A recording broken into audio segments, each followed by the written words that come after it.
Hey everyone, my name is Disa Cameron. I'm from Ottawa in Canada. I'm an account manager with a company we are fondly calling ourselves One Canada, which is comprised of FMAV, PSAV, and Encore, so the group of companies. I've been with the company since about 2005. I started out as a freelance technician and then I kind of moved my way up the ladder. And now I'm an account manager, which is consisting mostly of sales, but I do a little bit of the operation side and a lot of hand holding with my clients and really helping them make this transition to virtual and to hybrid.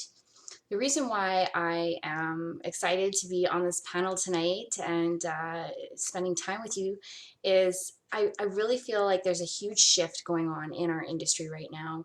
And I think it's really important that we all come together, whether we're competitors or not, from different countries or not. I think it's really important that we all come together, collaborate, share our knowledge, and really try and unify and bring this industry back to where it was at and be even stronger and be even better. So thank you so much. Look forward to tonight's show and thank you.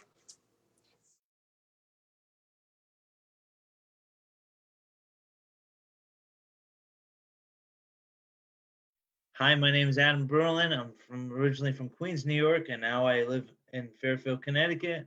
My work includes in the AV world is mainly all video, such as video tech, utility, Steadicam, camera op, and projection. Um, I'm well versatile in the video world, as I said.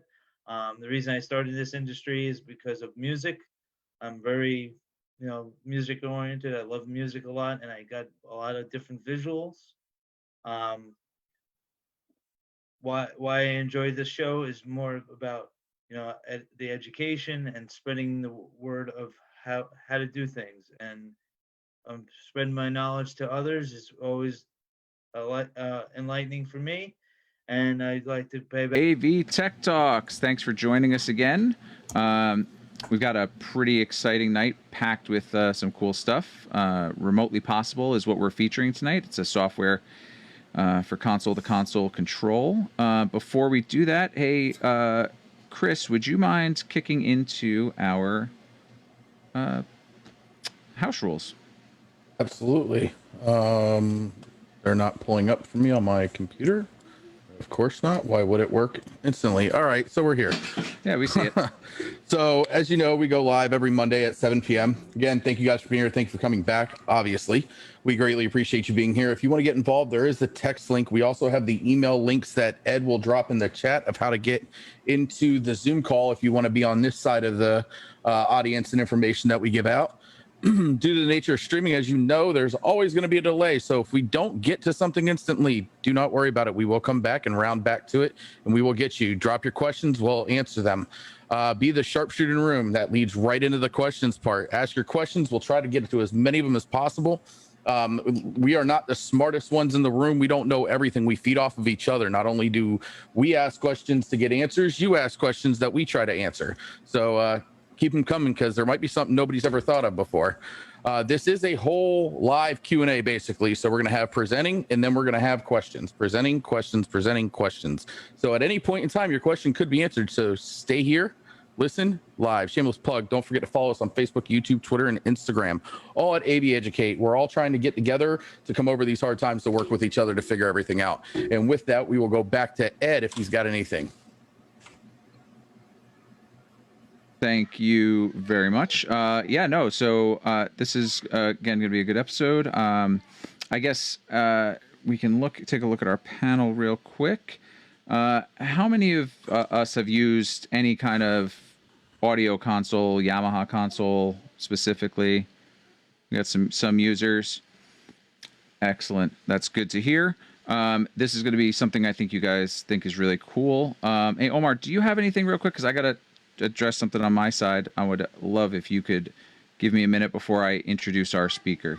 Yeah. So just thanks everybody for being here. Especially, I see we got some new faces in the room today. I see we got Brian Maddox today. Thank you for being here with us, especially, brother. I see some. some friends and family we got here. We got Chris Brown here. We got Justin Hemingway in house. Andy Broughton, thanks for being here. Loving your background tonight. We got Iris Hoffman, Diza Caron, Keith. Keith, I'm gonna say your last name totally wrong, man. Nashbisky. I tried to say it last time. How did I say it? It's Nash. It's Nachodsky. Nachodsky. I was totally It's the off way it's base. spelled. It's phonetically. It's sounded out. Nashkoski. Well, I'm Puerto Rican, so phonetically it's a little different. Ah, that's true. Pero si quiero hablar español, yo puedo hablar español toda la noche contigo. No?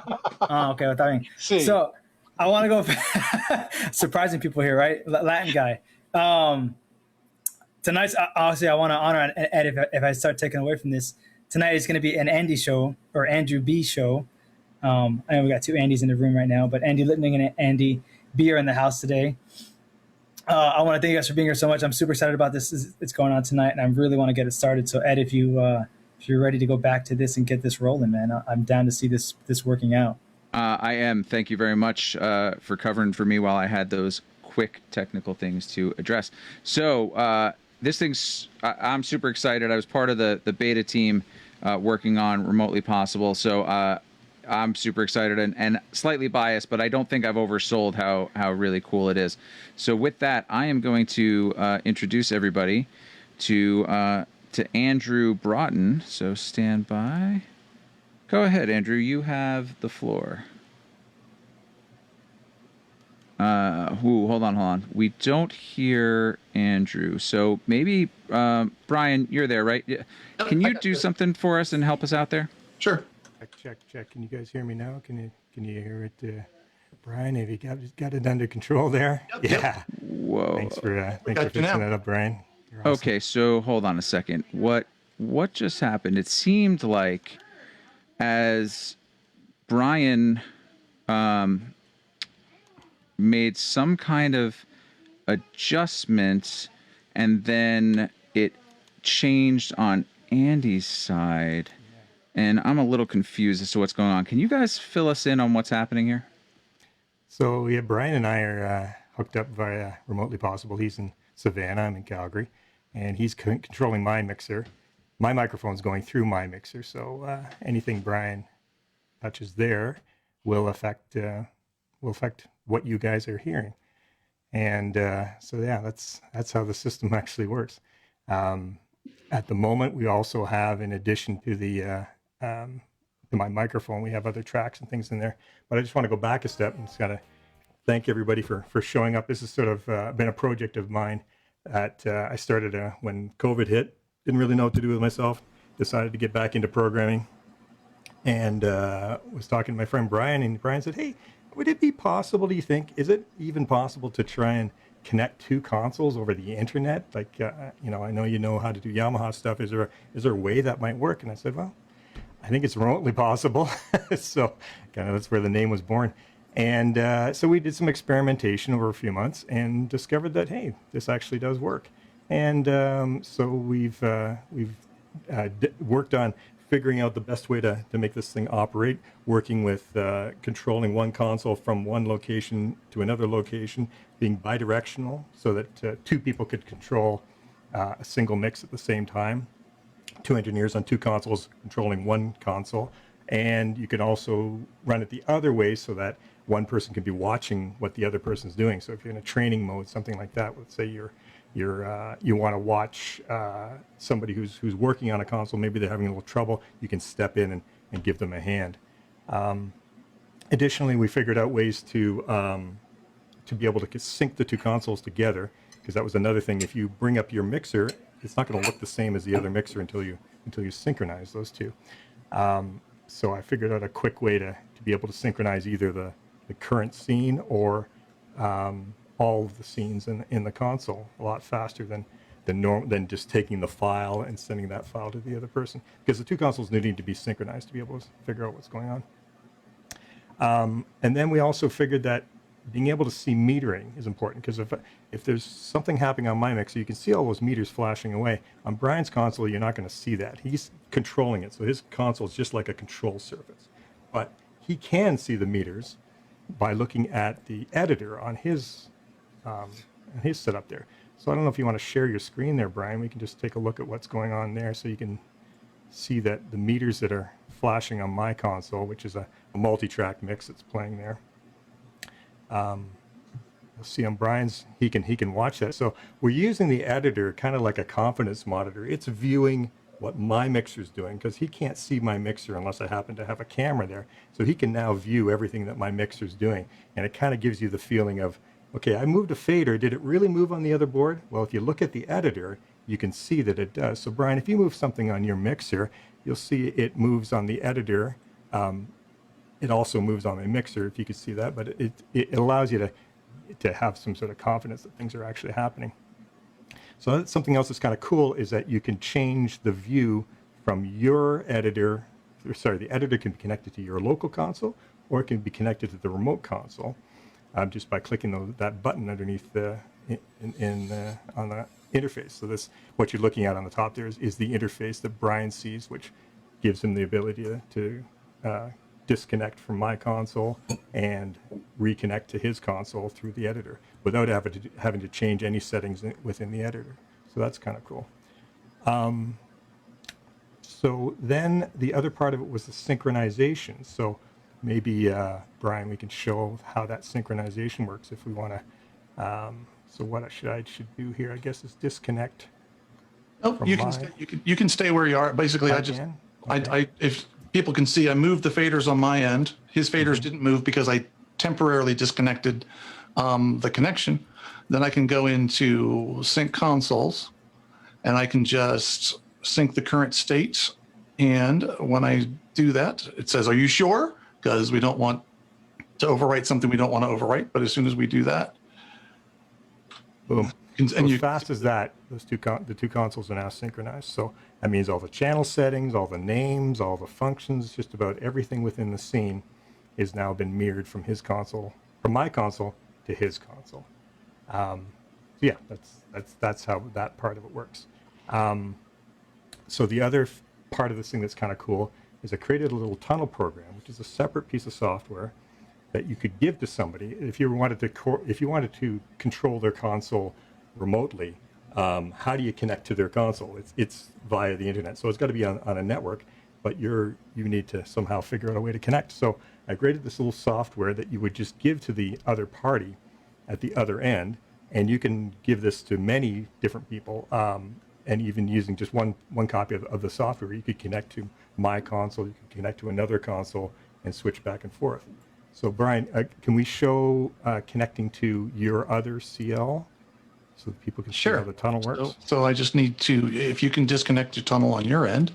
I'll do that, and I disconnected. Yep. And you'll see on the screen there that it shows, in a second here, it shows that it disconnected. So see, even though I'm in Calgary, I disconnected, and it showed up in his piece of software there. And then just to be clear, so that the audience understands, that Brian has, where he is, 2 CL consoles that are also there. You can see this. Well, they can't see it on Facebook at the moment because you're not the. I'm not the thing. Hold on. Now they can see. So there are 2 consoles at Brian's location. So for the purpose of this part of the demo, he's going to connect one of those consoles to the other one.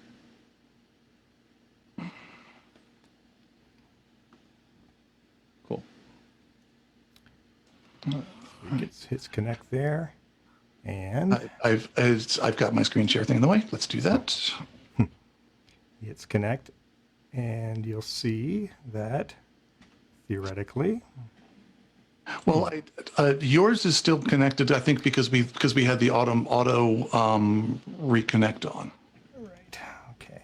So if I close that and close this one, let's try that one more time. See if that makes any difference there.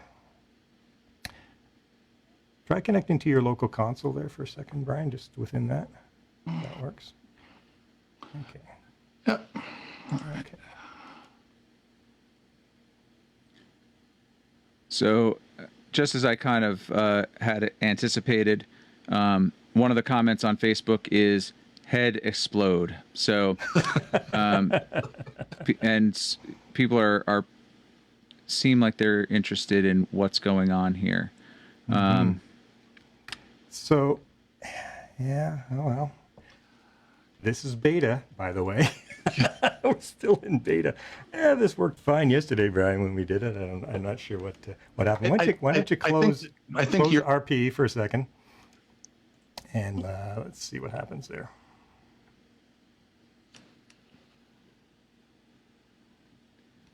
Of course, it always works when you want it to, and then it doesn't work great. It still keeps finding my. It really wants to go to my console. It doesn't want to go to yours. Andy and Ed, neither of you have tunnel running right now, do you? Actually, I do. You guys? No, actually, no. Sorry, Andy has tunnel. I have tunnel running. It's Ed's instance of tunnel. Mm-hmm. Right. Wait, you know what? No, I was going to say I may have the wrong version of tunnel running. Yeah. But the important thing is just that the little widget that you're putting on the other end to connect to the console is just this little guy right here. You just put in, that's the point of what we wanted to make, was that it's super easy to run, and it just essentially notices that it's running, and it just works. So I'm going to reconnect here, my console, and hopefully we can get back to. And while you're doing that, I just want to make a comment, which is really important about all this stuff, which is that any CL or QL can control any CL or QL. You don't have to have the same model console, and that's big too, because there's a big price point difference between obviously these two consoles, and that might make this more accessible to a larger user group. That's right. CL1 can control CL5, or CL5 control CL1 or QL1 or anything you want in that way. It doesn't actually care, and the synchronization works across all of those different types of mixers. Yeah, it's actually it's significant to note that when we did the synchronization, we were syncing from a QL1 to a CL5 with a simple synchronization, and everything that the QL1, all the parameters that the QL1 has, synchronized to my console. Anything that's not on a QL1, which is inputs past 32, mix buses past 17, just simply goes to default settings on my console. So it doesn't really matter which console is which on each side; they all sync the same. Mm-hmm. Yeah, exactly. And that's the beautiful thing about the way Yamaha made their mixers, is they made the QL series and the CL series. They use the same commands. They use the same file formats, and that's the secret. But that this makes this all work. Let me think now. What else do we have to say about this whole thing? That's the basic of it. I mean, it's really pretty simple, right? We got a few questions if you'd like to answer some questions really quick. Please. I'm running out of things to say. I have a question too, Bodie. Okay, so one of the main questions that's popped up twice now, and I think it was by the same person. Can you use the same thing on a Behringer X32 Architect? Not at the moment. It's specific for Yamaha. Yamaha, in their design, has created a system to be allowed to just basically be able to control anything on the console. And Behringer has done a very good job too, but they use a different format. They use OSC. Yamaha uses MIDI. So it's potentially possible. I just have not created a function to do Behringer. I don't own a Behringer product, so I don't have a way to work on that. That might be something in a version 2. But in thinking about, go for a side for a second, there was something I was going to mention, is that every single parameter is controllable. Like Brian, you could theoretically lock my console and unlock it, right, from your board. Give that a try. Just like that. And then unlock it again from your end. So you could change. Hold on, the stand by for a second, guys. Let's make sure. Can you do that again so that the Facebook audience gets to see that? Sure. Also. It's going to lock the console. Brian's going to lock my console from his end, and then he can unlock it again. So literally, just about every function is available, and he could change colors or change the screen brightness, and a whole bunch of things that you would never be able to change within a scene. So there's a whole bunch of these kinds of functionalities that are possible with controlling them across like that. That's so awesome. Really cool. There is no function of the console that you can't remote control. It basically, yeah, I mean, Andy's being a little modest, but what makes this very cool is that quite literally any function on a Yamaha console will remote control. In fact, things that the editor doesn't do. For instance, the editor doesn't give you the ability to turn on and off the oscillator, but you can with this method. There's several other things that the editor just doesn't do that you can't access remotely by any other means than this piece of software where you can control it from another console. Exactly. And yeah. So you can see a lot of uses for this sort of thing. The idea, as I said before, of multiple people working on one project. I always thought of the idea as like, okay, I'm setting up something on stage. Hey, Brian, could you log into my console and just get the channel name set up for me or something while I do something else? Is that kind of functionality? The ability to help somebody else. There's a lot of ways you could use this, and you could be mixing a show from your room at another venue and then switch over and go to a different venue and look at what they're doing at that location. Brian, you said that you were thinking about the idea of there not being quite enough text. Maybe one guy you could work on two different breakout rooms at once or something like that. Yeah, exactly. Or if we think in terms of in the future, I think there's going to be, live shows that are a lot of breakout rooms as opposed to what we're more used to, which is, a big general session and a few breakout rooms. I think we're going to end up with, 10 or 12 50-person breakout rooms that then we join all together into one general session and then unjoin, etc. Using this software, we're using this connection, you can have one kind of master control person who can log into and control any of those 10 or 12 consoles at a moment's notice to do quality control, QC, setup. Maybe one of your techs doesn't know how to do 14 mix minuses simultaneously, and you can help walk them through that and literally do it on their console. And yet, even with, COVID precautions, never go into their room. You don't even have to be in the same city. Yeah, training. I mean, boy, can you ever train, do a lot of training. Somebody says, I don't understand this. This doesn't sound quite right. Can you take a look at what I'm doing? The same way as you might go into somebody's computer and look at their screen and, use their mouse and help them like that. Now you can do that directly on the mixing board. And you could also use it with just the editor. I mean, you don't have to have another mixing board, but it's really nice to be able to use faders and mix that way. But if you had a situation where you're going, hey, I just want to connect to your console using the editor just to see what's going on, you can do that as well. And the tunneling system makes it really really convenient, because you just send them that file, they log it in, and it just works. Usually. Right. So one of the questions that came in from Facebook from Douglas Allen was, I guess at a show, could you sync your front of house and monitor world via Wi-Fi or something? Or over a network? Sure. Absolutely. Right. So channel naming, I mean, you do the work on one and boom, you've got it on the other. Yeah. Now things like Dante patch, will that travel? It can. When you do the synchronization, it synchronizes everything from that scene, or multiple scenes. You can choose it that way. But when you're operating it, you can make changes and filter out certain things. So if you had two people working on two different mixing boards, you may want to queue up things on one board but not queue it on the other board. So in the software, I added some functions to, if you can highlight that, yeah, you see in the filters, you can choose what things you don't want to travel across between the two consoles. So if two people were working on the two different consoles, I might want to select channel 1 and Brian might want to select channel 10 to edit some things. You don't want the two selects to sync across. And that, or queue things up. Let's say he's got some local signal going into his board and I've got some local signal on my board. When you queue, you may want to have that separated. So yes, certainly synchronizing the front of house and monitor desk would be really great for getting a basic starting point, getting all your patch set up. And then once you have them connected, you may want to turn off the in-patch or turn on the in-patch filter so that as you make patch changes on stage, it doesn't affect the front of house, that sort of thing.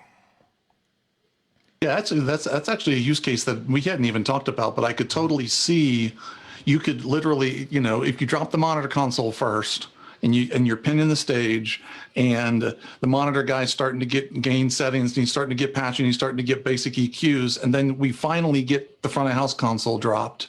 It would be literally connect, sync all scenes. It would take 30 seconds and you've already got all your patching, all your gain structure, all of your basic EQs set up, and then you could disconnect at that point. I mean, one of the things that is notable is I'm connected between the software, Andy's console and my console. So this connection is, but I can momentarily turn off control anytime I want by just turning off the control arrow, so that then when I make changes, they don't change on Andy's console. So if I want to do something, just this one thing I want to do, I don't want to change his console, I can do that and then go right back to controlling his console again with a simple button click, and in the other direction.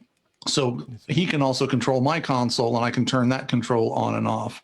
So in the scenario like Andy was talking about, where you had two people essentially sharing a console, you turn on bidirectional so that all the changes that happen, regardless of who's driving it, track on both consoles. But in that two screen situation that we talked about, one of the things that's interesting is all of the control changes that I do from my console track on Andy's console, but all of the screen changes do not, which means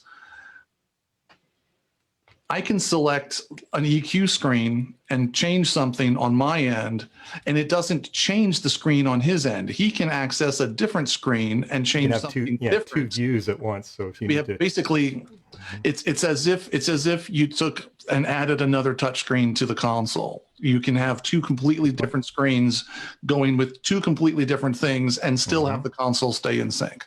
That's right. Jay brought up a good point. If you want to let's say you just wanted to send over channel names, for example. Well, you could store that as a scene with the channel names in there, synchronize that scene, set your recall safes on your console to everything but the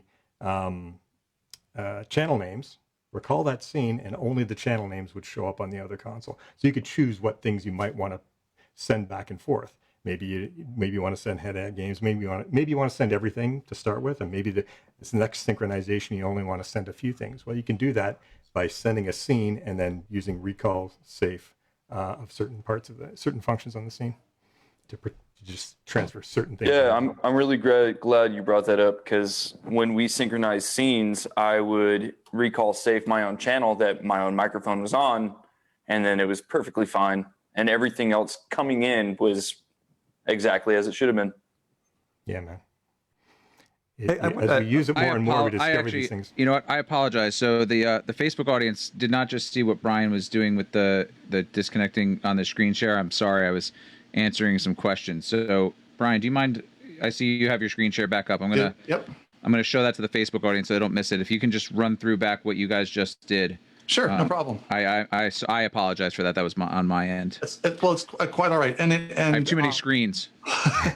We all have too many screens. Tis the nature of what we do. So if the audience has just seen the screen share, basically these three connect buttons are the actual connections of the remote console, the software, the local editor, and my console. But I can still toggle on and off what I'm controlling or not controlling. So with my local console, if I want to make a change to something that doesn't affect the remote console, I can just simply turn the control arrow off and I can change something. And when I change it, it doesn't change the remote console. And in fact, you can see, you'll have to trust me, I'm actually moving faders on my console, but you can see that nothing changes on the editor because nothing has changed on the remote console.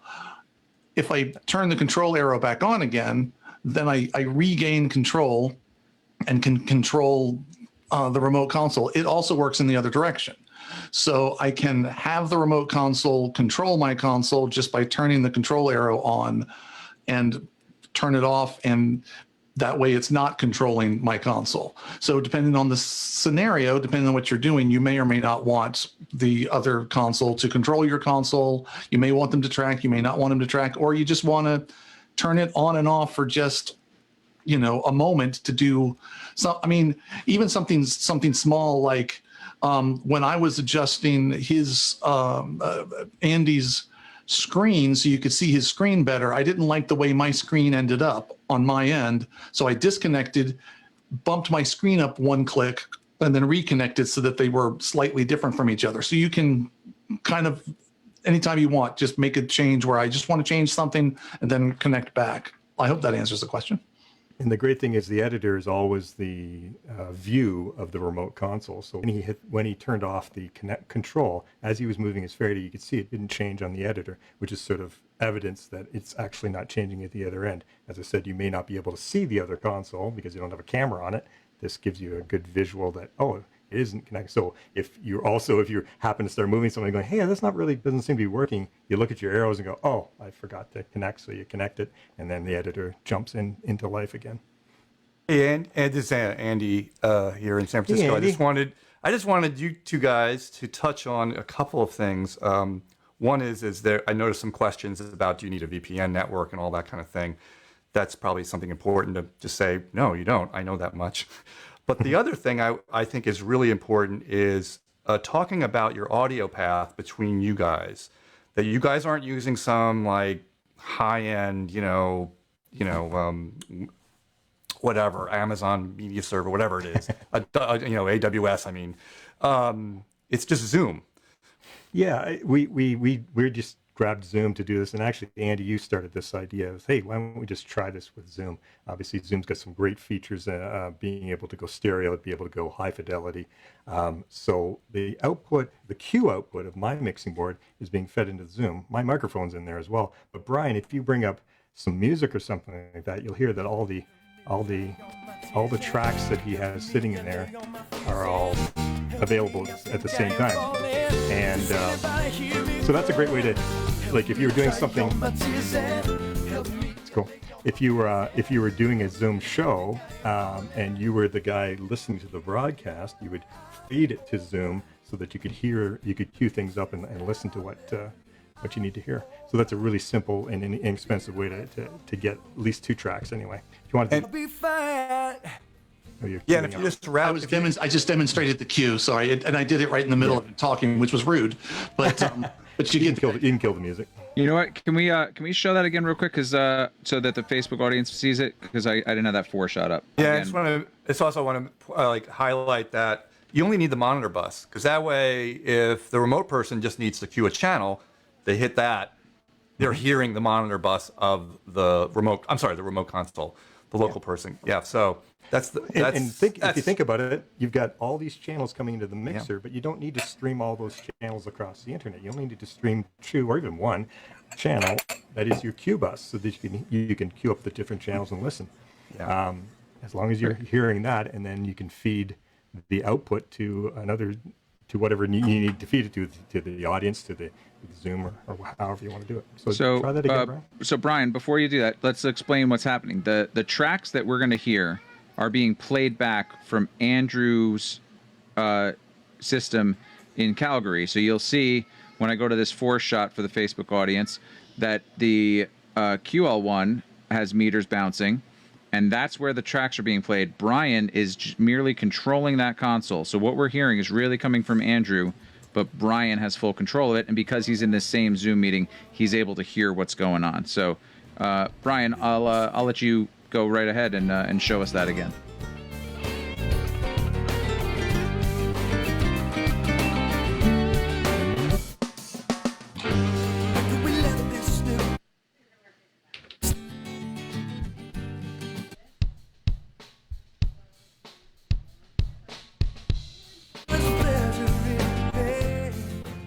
Oh, cool. Just like that.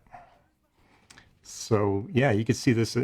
Somebody wants to do a performance. Get them a mixer. Put it in the room. You could have just a junior technician or something. Plug everything in. Make sure it's all working, and then Brian could send or anybody who's operating remotely processable software could do the mix to the internet, and the person, and you're sitting there listening to what's happening on the internet and getting a really better feel for what it actually sounds like. We've been experimenting with my microphone, and the idea that, hey, if this mic doesn't, I can't hear what one microphone sounds like over Zoom, but Brian and everybody else can hear it. And if he decides that he needs to make a change, he can change the EQ. He can boost some low end if he wanted to. He can do whatever. And I can't hear the difference, but everybody in the audience can. So it's a great way to do a Zoom thing, or anything over the internet, anything where you're streaming, because now you're actually controlling the audio that the audience hears. So what I'm hearing is that everybody who uses Zoom needs to get a CL or QL console and then get in touch with Andy, Brian, myself, Andy Lipnick, and anyone else on the beta team, and we'll just mix all of your events for you. Just like that. Easy peasy. Well, and as the big major plus to all this is just, as a mix engineer, I'm used to working on an audio console. I'm not used to tweaking things with a mouse and trying to control. I'm used to, and with this, and what I was just fiddling with little buttons, and you heard changes with the music, but it's very intuitive for me because it's operating as if the audio was coming through my console. It feels exactly the same. I cue something, I hear it, I don't cue it, it goes back to the mix, I change something. It's just as if it were being mixed on my console, which is just, infinitely easier and more intuitive and faster than, trying to poke something with a mouse and trying to especially for a live environment where every millisecond counts.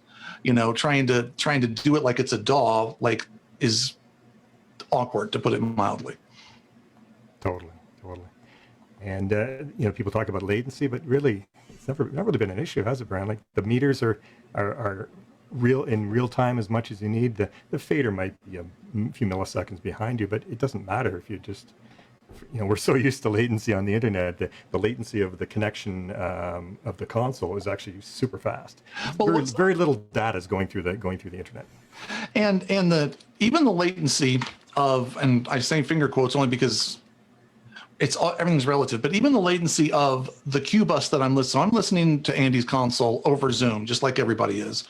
And so, there's a certain amount of, but this occurred to me just 2 or 3 days ago when I was talking to someone on a forum, that I've mixed hundreds of shows from 150 feet away from the stage and thought nothing about it. That's 150 milliseconds right there. Right? Yeah, it's, and in fact, I remember, doing sound checks or whatever, and then hitting all mute, and then suddenly being surprised that it didn't happen instantly. Like, there was actually a little bit of a, but as far as operating the console, actually doing real things, it's a complete non-problem. It's easy to get fixated on, but there's 50 milliseconds behind and you won't be able to get it. It's one of those problems that ends up being a non-problem. Yeah. When we started this, we thought, I wonder if the latency is going to be too high. It's not going to be really workable. No, not a problem. And one of the things, too, to keep in mind, I guess, if you're remote controlling, so Brian's controlling your console, he's hearing the audio with some latency, but he's not actually sending audio back. So there's not a round trip latency that you have to worry about. You only have to worry about getting it into the ears of the person who's mixing on the far end. That's right. Because all the processing is actually happening inside the local console, which would be, in this case, the Calgary doing console. All the work.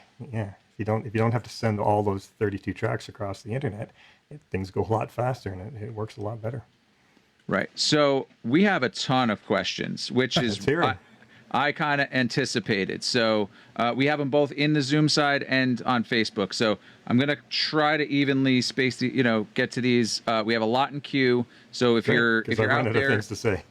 yeah. Well, if you're out there, stand by. We're going to get to your questions. We're going to do our best to answer everything.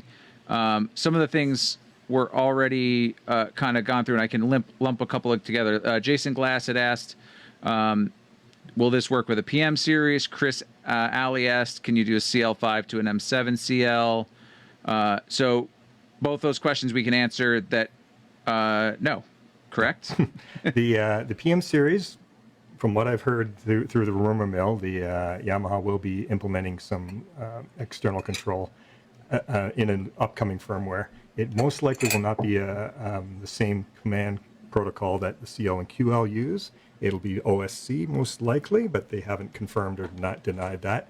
It just makes most sense that would probably be the protocol they'll use. And when they do bring that out, I'm ready to try and implement that if that works out. Hopefully they do the same as they did with the CL and QL and give you every single conceivable parameter available to you, and away we go. The nice thing is if I start doing OSC in there, that means the Behringer will be easy to do, the Digico, and some other mixing boards as well. Right now it's Yamaha because Yamaha is the one that has all the protocols and everything. All the information is already available. You go to the Yamaha website, you can get all the protocols, all the information you need to do it. So that's why I started, and plus I have a history of Yamaha stuff. So the answer is, I hope so. If it's all up to Yamaha, it's all up to the other companies. The TF series does not have this protocol. I don't know if in the future they're planning to add any kind of remote control capability to the TF. That's up to Yamaha. I don't know. Gotcha. Greg had asked, controlling is great, but is there a provision for me to hear the other end PFL monitor? Now, we just kind of talked about that. So that's, and I think, Brian, you have some other thoughts about how to transport, multi-track of audio. I don't know if we want to talk about it so much, but Sure. I'm perfectly happy to talk about it. When I was thinking about this whole thing, and I should make it very clear that Andy is the brains behind it. I just was like, I want to be able to do this thing. I need somebody to do it. But when I was thinking about this whole thing, I was thinking about it kind of also in different kind of layers of complexity and layers of situation. Like some situations, you have plenty of bandwidth, you can do whatever you want. Other situations, maybe bandwidth is very limited and you need to get very efficient with how much bandwidth that you're using. So, you can go as simple as running the editor on your computer on your end of the tunnel. Let the tunnel do all the VPN work for you so that you don't have to worry about port forwarding or anything on the other side. It just works. And you can run the editor on a giant 4K monitor that you can buy at Best Buy now for $300. And you could have 17 windows open at one time. And it's but still a relatively simple, just running the software. You can go to the next level, which is kind of what we're doing right now, which is I'm going to take my console, I'm going to control the FAR console, and I'm going to just use 2 channels of audio coming back from that FAR console's monitor bus so that I can hear things that I cue and I can, basically hear the mix. And then the kind of the next level is you can use a product like Unity Connect to send all of the channels that are on the remote end to you and mirror the 2 consoles together so that you're literally just having 2 consoles that are operating in sync with each other, both have all the audio. You could then use your local mix and broadcast that out and use the remote as a backup. You could just use the Unity Connect channels just for metering and PFLs and still send everything locally from the FAR console. The big advantage of the remote console having the show audio and then doing the show broadcast is if for some reason the internet breaks and suddenly this connection is broken, the audio still passes. There's still a functioning console on the far end. You could still have a person, frankly, you can have a person who probably is less of a skilled audio engineer during a show as a backup person who can certainly read the faders and say, Bobby is coming up next, and so bring his fader up or whatever until you reestablish the internet. So those are kind of the layers of complexity that are possible. And you notice, Brian, I just noticed in your screen there that your iPad went to sleep. We didn't mention that the iPad could be connected at the same time too. This all works the same way as it would with a local console. So he's connected his iPad to his local console, and that still works. You don't have, it's not one or the other. They all can work together. The editor, the iPad, and the other console. I'm glad you said that because that was one of the questions that someone had asked was about. You can still do 10 iPads or monitor mix stuff, things like that. And he's turning me up and down by his iPad. Look at that.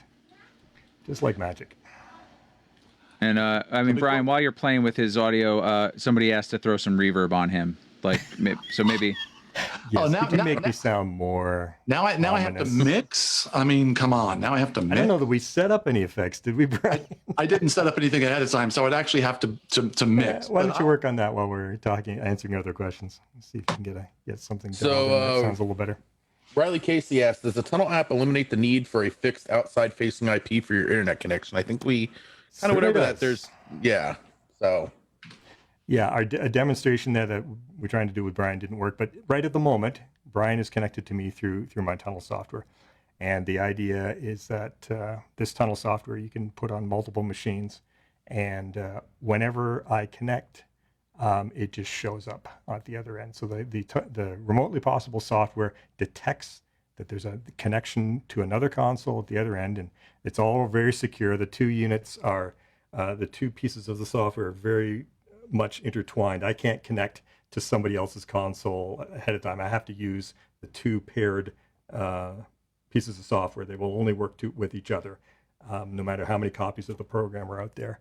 So anyway, it knows that the other console's there. It knows it's connected. It just automatically connects, and simple. So that makes it really easy, especially people that are behind firewalls, stuff like that. I haven't yet found a situation where it hasn't worked. But then again, I would imagine there's probably some super highly secure system that wouldn't allow it to work, but probably Zoom and TeamViewer and other things wouldn't work on a system like that either. True. Very true. And then the other question, is this Mac only or is it PC as well? Mac, PC, and Linux. Just for you, Bodhi. Even runs on a Raspberry Pi. So here's an interesting thing. You can take the tunnel program, put it on Raspberry Pi, and you can send the Raspberry Pi to a person. Say, plug this in, turn it on, and here we go. Hey, now I'm in the cave. No hands, Ma. So yeah, the tunnel thing can work on Raspberry Pi. So you can send a Raspberry Pi to somebody. And I don't know if you can see this or not. This is my touch screen anyway. It's hard to see, but this is my touch screen connected to my Raspberry Pi, and it runs the tunnel program just fine. So if the person at the other end didn't even have a computer that they could plug into the system, you could send them a Pi. It's already ready to go. They plug it in. It shows up at the other end, and as soon as they connect, you can see on your end that they've connected at their other end. Great. Very interesting on that one. Yeah, we're trying to catch up with questions. I mean, there are a ton of them. So I have one. Yeah. Oh, you know what, Disa, you said that way earlier. Let's make sure we get your question. Over here. Well, I had more, and then they got answered, so that's perfect. But Andrew and Brian, I'm just curious how you establish which console will be the control console. Like, I've heard you using that terminology, but how do you actually go into the program and say this is the slave console who's going to take the commands from the control? Well, the software has these two arrows. I'm not necessarily completely finished with the UI, but essentially right now, maybe we'll share your screen. Yeah, you see that arrow that's pointing from the local console to the remote console on the left? It's lit up blue. That's showing that the local console, Brian's console, is controlling the remote console, which is my console. And if the other arrow on the other side is turned on, that means my console, local console, the remote control console, which is mine, is controlling Brian's console. Now they're both bidirectional. So each one is controlling the other. It's cyclical then, like it can, once two consoles are interconnected. Yeah, and it could be just the other way. Like if I want to control Brian's, but he can't control mine, we have it set like this. So you just click which arrow you want. It's just as easy as that. And when no arrows are lit up, then there's no control either way. Each console is independent, so you can quickly change back and forth as much as you want. So you're always the local console. In this scenario, yes. So Brian is. The local console is the one that's running the remotely possible software. That's the terminology I used. And the remote means the one that's at a remote location. Right. Makes Hopefully sense. that's clear. Thank you. Sure. Yeah, I just want to get a question from the Facebook side here. So, Chuck, asks, is it hard to get used to the delay? I'm assuming like a remote PTZ, it takes some practice to get used to this to start delay. Is it similar start and fade if you're listening, learning what the delay to hear it? You don't even think about it really. See, Brian, it just works. Yeah, I mean, it again. We mentioned it before, and it's the first. It was one of our biggest concerns when we were first talking about doing this. When we were first piecing it together, it was, is this latency going to be an issue? How is it? And we actually just last week, I think, was the first time that Andy actually ran multi-tracks on a remote console, and I just sort of like mixed them like I would like mix them locally. And it took me about 3.5 seconds to forget that it wasn't coming out of my console. I mean, is there a split second difference between when I hit the button and it comes on? Yes. But again, if you've done any live audio, you're already experienced this. If you're 50 feet from the stage, it's about 50 milliseconds of latency before it gets back to you, minimum, not counting the system latency. If you're 100 feet from the stage, like these are things that we already experience, and can I hear it? Can I tell it's happening? Yes. Is it a problem? No, it's really not a big deal at all. Yeah, and even though the internet obviously has variable latency, it doesn't matter. It's not like the audio is going to skip and jump and things like that, because the audio is local to the other console. You're only sending control data across the internet. So it doesn't matter if the latency is going up and down. Whereas with audio, that's a big problem. You have to actually build in extra latency to cover yourself whenever things get more and less latent. In this case, it'll just go as fast as the internet allows you. If you have a faster internet connection, or if you do something with on a local network, it'll just run faster. So it'll run as fast as your internet does. I got another one for you guys from the Facebook side. Jason Glass asks, when you control and monitor local Shore RF equipment and your local console screen, can remotely possible accommodate those functions? Interesting. So what I think he's talking about is how you can view battery level, RF level, things like that on the CL and QL consoles. I would imagine that you're not going to see that, but I really don't. I don't have any wireless to check that with. So, that's a great point. I think, Brian, we're going to have to figure out how to test that and see whether it works. We know that metering doesn't go across. We can check offline. I have my ULXD kits hooked up right now, so Yeah? we can check them. Well, they're not networked in. I ran analog to do it quick, but offline tonight we can see if that works. No problem. Yeah, let's just check it out. I mean, what's been happening all the time is somebody says, "Hey, can you do this?" and you try it and you go, "Oh, it just works." Yeah. So if Yamaha has implemented it in a way that's communicable across through their system, then it'll just work. It won't if for some reason it's not part of the command protocol to send that information across, then it won't. So we just have to test it to see. It's a really good question, though, Jason. I don't know if I've ever looked on the editor to see if that information shows up on the editor. I don't think it does. I don't think the editor has a screen that shows the. Yeah, I didn't think so. Because that would be one way to monitor it if you're monitoring the other editor. But yeah, that's something we'll have to. How cool would that be, though? Right, across the internet, you could see, hey, there's a battery running low. Right. 10,000 miles away. Right. Hey, Andy B. While you're waiting for Jay, Jeff Francis had asked, can a QL1, which has 32 channels, control the upper channels 33 through 72 on a CL5? And I didn't know the answer to that, No, so I thought there's no access to it, so you couldn't do it. But you could do it on the editor. Yep. If you you can. That's the workaround. The neat thing is you can run the editor, the CL editor, which can talk to the QL and talk to the CL. You can run that editor and then access those higher channels that way. Yeah, and from a workflow standpoint, this was something that I figured out a while ago. If I'm controlling a CL5 on the far end with a QL1 locally, for most of the shows that I do, I need absolute access to these right away all the time channels. And then I have my, I need them to work, but I can access them with a DCA, or I could run them off the editor or whatever. So I can basically kind of organize my channels so that my first 32 channels are the ones that I'm controlling with my QL1, which ends up being a really, really fancy MIDI controller, and still control everything from 33 up with the editor. If I need to make tweaks or need to make changes, I can still control them with DCAs if I want to put them on a physical fader. So it's still a situation that in many, many cases would still work fine. Mm-hmm. Cool. You know what? We'll take a couple more of these Zoom questions. Let's see. How are conflicts? This is from Jeff Francis. How are conflicts, local and remote operator, both changing the same control, handled? Who gets there first? Who gets there last?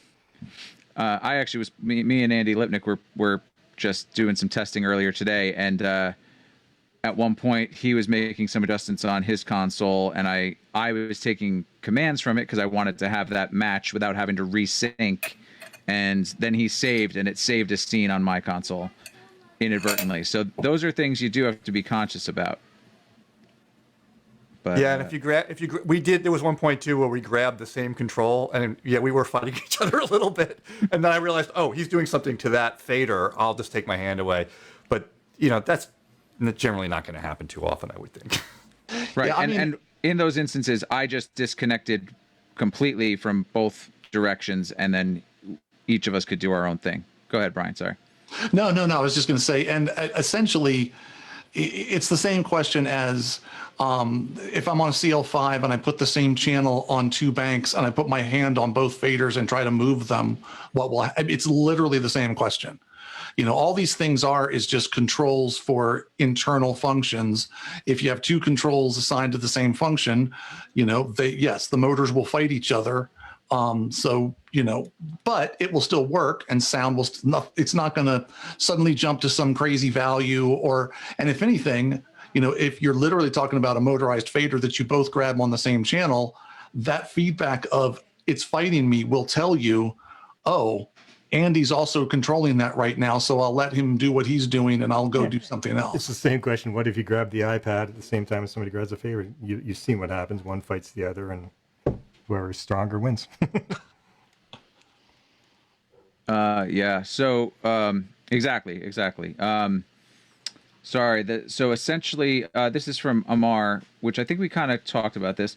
Essentially, one bus from the QL1 is being streamed to Brian, and Brian has control of all the faders functions of the QL1 remotely, which is actually not what's happening, because what's happening is that the audio coming out of the QL1 is hitting Zoom.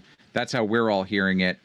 And Brian is actually mixing the audio that's being played back from Andy's DAW into his console. Is that correct, Andrew? Can you almost elaborate? But we decided to use the Q bus so that Brian could actually queue up a particular individual channels, not just the whole left and right mix. And you can decide for yourself how you want to do it. But I can imagine a situation where you are controlling a mixer that has a bunch of inputs coming into it. You'd like to be able to queue up individual channels like you would on a normal show. The beautiful thing is he doesn't have to put the headphones on to do it. He could have it coming through his speakers and go to town. And then you would feed the local the console, my console. You would feed maybe the left right to the world's stream, and Brian would have a separate stream just for his Q bus. Right. Can I? Yeah, go ahead, Justin. Sorry, I was going to step back. I've been side projecting here. I just remoted into a CL with editor with ULXDs connected, and the answer is yes, you do see the battery frequency and gain control amps in editor. So, wow. Nice. So I'm guessing the answer for Andy and Brian is yes, it will. That's awesome. Just That's work great. then. Man, that very near real time answer to a question is amazing. That's why we have Great these to have a kinds of panel communities. of researchers available to me at any moment. It's just look into this, everyone. And it's done. Thank you so much, Justin. Yeah, no, that's great. That's the whole thing behind community, and we were able to get an answer in minutes. That's phenomenal. I love when things like that pan out. So Aram asks, what happens with bank changes, custom faders, when you're controlling from dissimilar devices? For example, controlling a QL1 or a QL from a CL. And I'm jumping in here, Andy, just because Aaron's my buddy, and so I gotta give him the answer direct from the horse's mouth, as it were.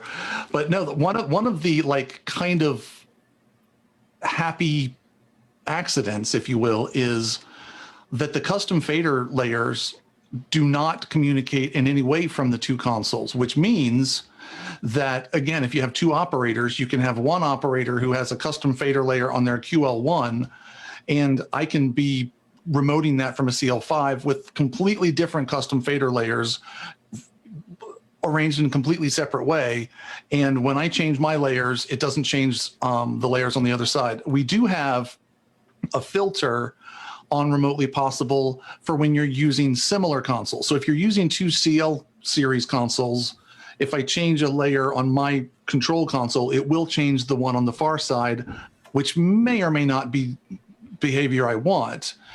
So you can filter that so that they don't both change layers, or you can have it where they do change. But one of the kind of interesting side effects of this behavior is if I'm using a CL5 to control a QL5, for instance, I now have four, I guess, fader bays with custom fader ability to control a QL5, which only has one fader bay. So I actually can get more control and more, I get all of the nice extra control I get on a CL5, even though the audio is actually passing through a QL5. Well done. Thanks, Brian. That's great. Let me see. We have still have a ton of questions. And maybe, if I can open it to the panel for just a minute, because I'd love to hear from them. What are some things that you guys are seeing here that you think is interesting, or use cases that maybe we haven't discussed yet that would be interesting? I'm just still trying to get over these comments on Facebook. Adrian, you guys are going to make me push the food off my dinner table and whip up a mean bowl of faders. I don't know what that means, but I love it. It sounds great. I don't know what that is, but that sounds like something that sounds like a positive. Yeah, sorry, I'm trying to Zoom as well. The more obvious function would be if your A1 gets COVID. The show's in his or her head, and the show needs to go on. Absolutely, that's a really good point. Yeah, and you could absolutely still operate it from home. Or literally, like I do mostly corporate events, and it would be completely within reason that I was there for the two sound checks or all the rehearsals. I have everything set up, and then I'm exposed and I have to quarantine. Even if I don't have symptoms, I still have to quarantine. They can rent me a console and ship it over to my hotel room, and I can connect in 2 minutes and run the entire show from my hotel room with all of the rehearsals that we've already done. Or as you said, even if I get sick, so long as I'm still functional, as long as my symptoms are mild enough, I could still run the show. So it's a great backup plan. This works over a local area network, so they could set up a console just on the other side of the building in a room somewhere, and we could still do the same thing. I'm gonna give you one because it dovetails off what you just said, which is, and this can apply to a church or a corporate event or whatever, which is that the engineer that's supposed to be on site can't make it there. The A2, someone of an A2 level, isn't available. There's an A3, and all they need to do is they can manage faders. They may not have, the experience to get into the higher level commands of a console, but they can push faders. But they need to make some changes like that. And Brian, you are about to get on a plane. Or no, I'm sorry, your plane's delayed, whatever, and you're sitting in the airport and you've got a laptop and you get this call. You don't need a console. You just need the editor. And you can go in there and go, oh, okay, boom, boom, boom, boom, boom, done. Now all you need to do is control your faders, and you have control over your mix, and I can get on my plane now.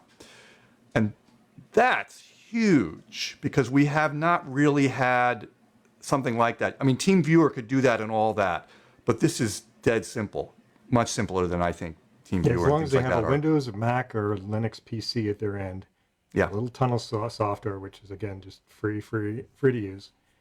Connect it up, give the information to Brian, and he connects. Away it goes.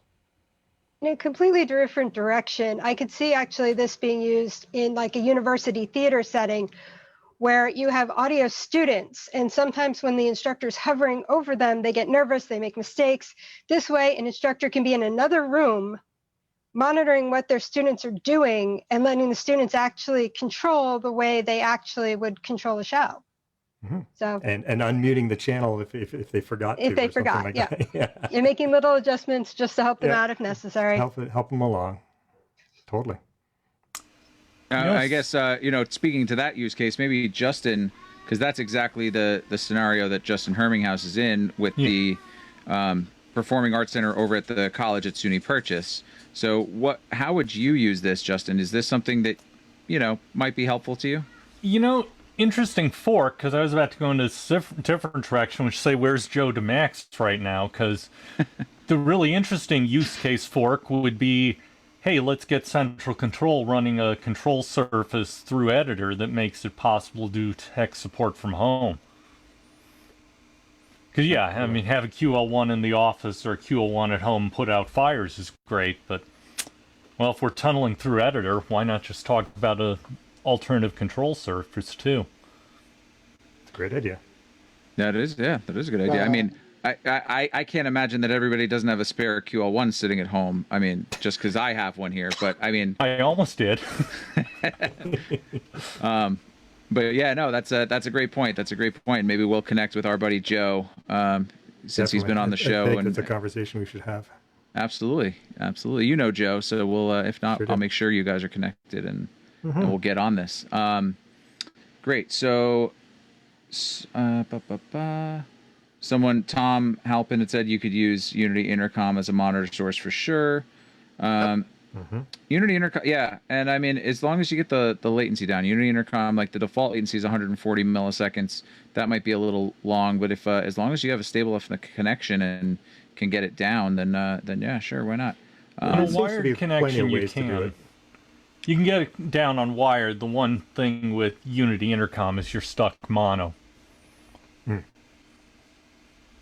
Which in some cases would be, a non-problem, and in some cases would be a problem. It just depends on the use case. I do a lot of webcasting, which we end up webcasting in mono, and so it's, it wouldn't make any difference. It'd be a perfectly good way to monitor it. No, wait a minute. I thought in Unity we had there's a stereo option in the settings. I haven't played with it, but that is panning between. Well, okay, you could do that way because the stereo option is panning two different program feeds or PLM program feed. I'd have to let me go and do another research project. You guys said Unity. I thought you were talking about Unity Connect, not Unity Intercom. Yeah, well, what Tom mentioned was Unity Intercom, but yeah, Unity Connect gives us the multi-channel to be able to do that. I mean, obviously, you have to have some other things set up with it. That's going to be running on a Mac, and you're going to want DVS and loopback, and it's a little more involved. But the idea that maybe you could do Unity Intercom on a desktop client somewhere might be a down and dirty way. It's something worth checking into, but. Well, and I will say, Ed, that using Unity Connect as the audio connection is kind of the Cadillac way to do it. And all you really need on that end is a Mac Mini running Unity Connect and DVS attached to your Dante network. And yeah, at that point you can blast as many channels as you need, multiple locations anywhere you want. Like that definitely works. Right. Yeah, absolutely. Tom Halpin again on the Zoom side said, or I guess for a use case, what about not wanting to pay for an engineer's plane ticket or hotel room? Just have them mix for a broadcast studio from home. He has a client in California, and that's something that they've been wanting to do. So that's absolutely a use case. And I guess, Brian, that the way you could sell that to your clients is like, hey, at least you don't got to fly me out, man. I'm just, buy yourself more flip-flops and cargo shorts. And well, and one of the things that is coming up now with conversations that I'm having is with clients is when they are flying people out, they're having them come 3 days early, and then essentially quarantining themselves for 3 days and make sure that they have clear COVID tests before they actually do the event. So it's only going to become more costly to fly out techs to do shows. Certainly becomes much cheaper. I mean, it becomes cheaper to rent 2 consoles. Like, it becomes cheaper for, someone on the panel here who doesn't own a console, for their client to rent them a console and ship it to their house and have them connect this way and do the show than to pay for the travel day, 3 COVID days, per diem hotels. I mean, thousands of dollars. Like, it's thousands of dollars to do that. Whereas you can get a QL1 in every A and B level city in the US with a phone call. Like, they're extremely common.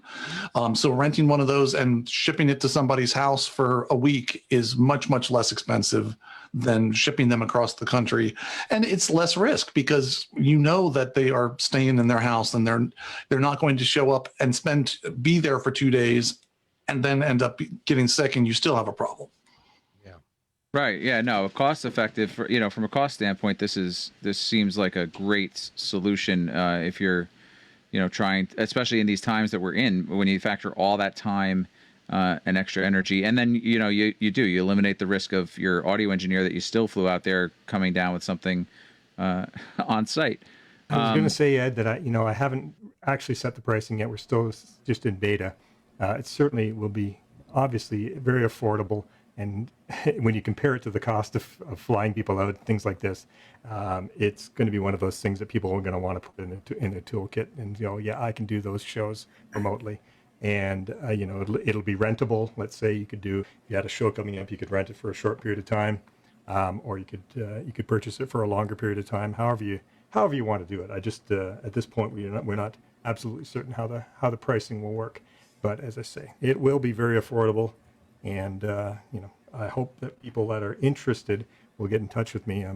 I think Ed will probably put up my email address or something like that there for people to get a hold of me. I'm still working on the website. As I say, it's not, I'm not a web guy for that part of it, but if somebody's interested, it will be available soon for people to try and see how it works for them. Yeah, I know Andy, a web guy that could help you. Do you? Let's jump in here. One more thing. As an audio house and a rental house where I have several consoles in the shop, I could throw a Raspberry Pi in them all the same way people throw routers in the consoles and send them out.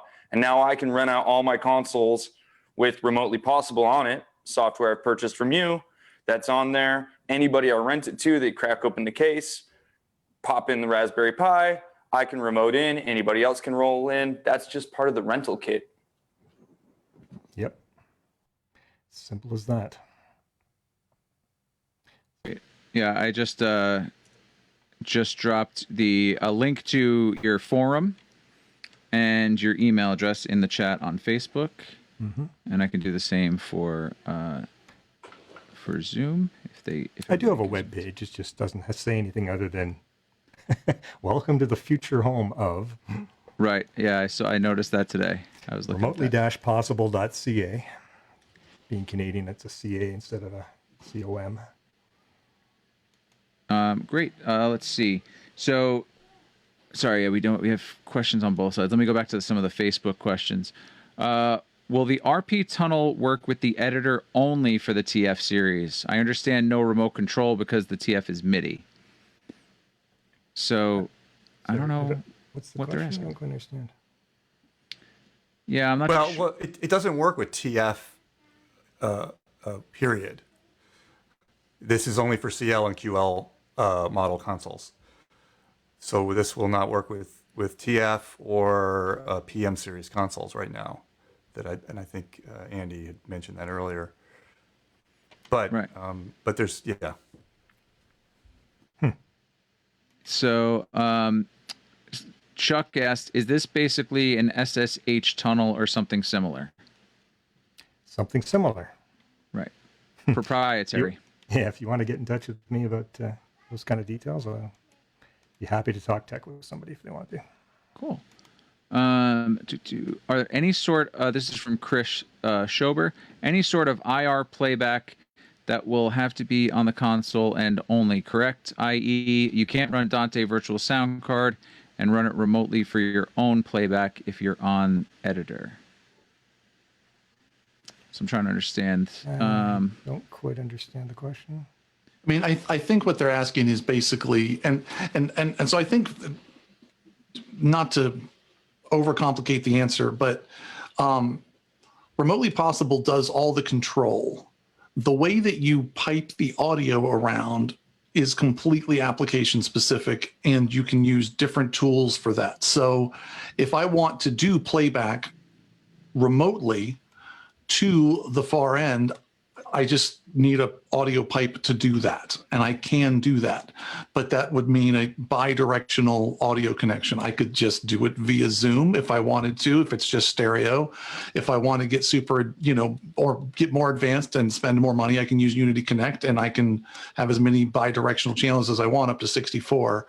But I think just in the interest of trying to keep it as flexible as possible, Remotely Possible doesn't really get directly into the way the audio is being passed. You can kind of solve those problems in whatever way makes the most sense for your specific situation. Like for this demonstration, it made the most sense for Andy to just have the output of his console go into the Zoom call that we're all hearing, have his microphone go into the console so I could just control that and you could hear it.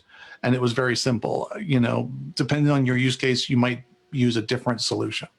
Yeah, from a product standpoint, it makes a lot of sense because everybody is going to have different needs when it comes to how they get audio from A to B, and how many channels of it and all of that. So I actually like that it's not built into this product, that we have other products like Unity or Zoom or whatever to get our audio from A to B. Exactly. Yeah, no. So, and that's exactly what we were talking about, that all the tracks we heard earlier were from Andy's console. They weren't beamed over the internet, but that ability is there. Again, I guess if we were using Unity Connect, though, then we would run into some of that. Well, no, actually the latency would be about the same because you're only going to send it one way. You're not taking it from them. So that's a good point that I wasn't thinking of before. Our friend Jason Glass made a comment, actually. Among the other wonderful things that this discussion is covering, it hammers home the concept that in modern audio engineering, we must, in caps, differentiate in our minds that audio paths and control paths are related but independent streams of data. What Jason said. Mm-hmm. Yeah, Jason always has something poignant to say whenever I see him on any panel or commenting in any discussions. So yeah, absolutely. And just what we were talking about, you don't have to send audio along with this data. It's completely independent. Chuck said, I guess Grand MA control is next. I can't hear the lights, so I don't pay attention to anything like that, personally. There was a question that disappeared. Oh, this is a question from Jeff Francis, and I have to find where it went again. Somebody moved it on me. How are you handling that you are hearing the console out and not hearing the room? So if we are doing remote mixing, we're hearing what we're getting from the stream or whatever. We're not necessarily hearing the acoustics of the room. Brian, how would you handle that? Would you maybe set up remote mics? I think the answer to the question is this would be an imperfect solution for an actual live audience, live mixing situation. It wouldn't be impossible, but it would be tricky, to put it mildly. What I do think a use case for this, for a live audience situation that could work, would be Yeah, I mean, you could put up a live microphone so I can at least hear feedback while I'm tweaking things, and I could at least kind of get my gain structure in. I think there could be a use case where you have a more experienced engineer that is remoting in for all of the console setup, all the mix minus setup, all of the gain structure setup, basic EQ, kind of frankly the more complicated things. And you may have a local tech who's maybe less experienced, but somebody that's still has a clue, that then ends up for the show actually pushing the faders on the console at the show, because they can hear the room, because they can hear, oh, I went too far and it started to feedback, that sort of a thing. But I think most of the use case, if you're actually mixing a show by remote, it's some sort of web-based show, some sort of virtual event, some sort of broadcast event where you aren't dealing with live microphones and live speakers in the same room. I mean, there's some scenarios that I think that you could get away with it, but I think it's just that whole thing of, we all kind of learned a long time ago to not put the sound guy in a booth in some other part of the building or in the back of the room behind glass and then expect it to sound good in the room. Like that's, so yeah, that's sort of inherent no matter which way you're doing it. It also, I mean, I'll quote back something Jason Glass said on Facebook. It's a good comparison to mixing in a TV truck or moving away from mixing a TV truck. Yeah, and Brian too. You and I do a lot of corporate stuff, and I'm sure you've had to do a mix behind glass, so to speak, or in a broadcast truck or whatever, or in a control room. That's simple. It's not like there's live musicians on stage, and that's just getting piped into the room. And there is always someone in the room going, hey, it's a little loud, it's a little soft. It's not like you're doing real active mixing of instrumentalists on stage and live instruments and amplifiers and things like that, where you do really have to do a lot of balancing between the PA and what's coming off the stage and whatnot. But I could see this being used where it's a simple mix, where there maybe aren't live musicians on stage, where you're just doing playback, maybe you're doing video playback and there's some thumpy music going on and things like that, and you're behind glass, and there's always going to be someone in the room telling you, and you've rehearsed ahead of time, by the way, I should say that. You've set levels ahead of time, so there are no surprises. That's critical for all of this. But even if there was a surprise, it did need to be a little louder or softer. Someone would tell you over your intercom, hey, just bring the house up 3 dB or whatever. Mm-hmm. So I've already used this a ton in broadcast. I hear a lot of people talking about corporate stuff and things like that, but I usually sit in a PCR, which is like a producer control room, or in an ACR. And what I've done to answer this question is I've had shotguns in the room, and I've also had reference mics in a room and made sure commandos were off so that they were accurate. And then I've used NDI to monitor a computer that was in that room capturing that data. And I either used the Waves WLM and checked my LUFS, or I was running Smart and captured that data. That way, at least I have an actual decibel reference for what I'm doing in that room, where maybe it's an actor and I'm filming a commercial and I'm back in another room. And I've done a couple broadcasts already using Andy's software from my house, doing it that way. The mics in the room are not only valuable to me to capture that decibel reference in the room, but I can also hear people in the room and whatever they're doing. So if they're running around, a director's not even on his comm and he's just yelling to people, I can hear those calls.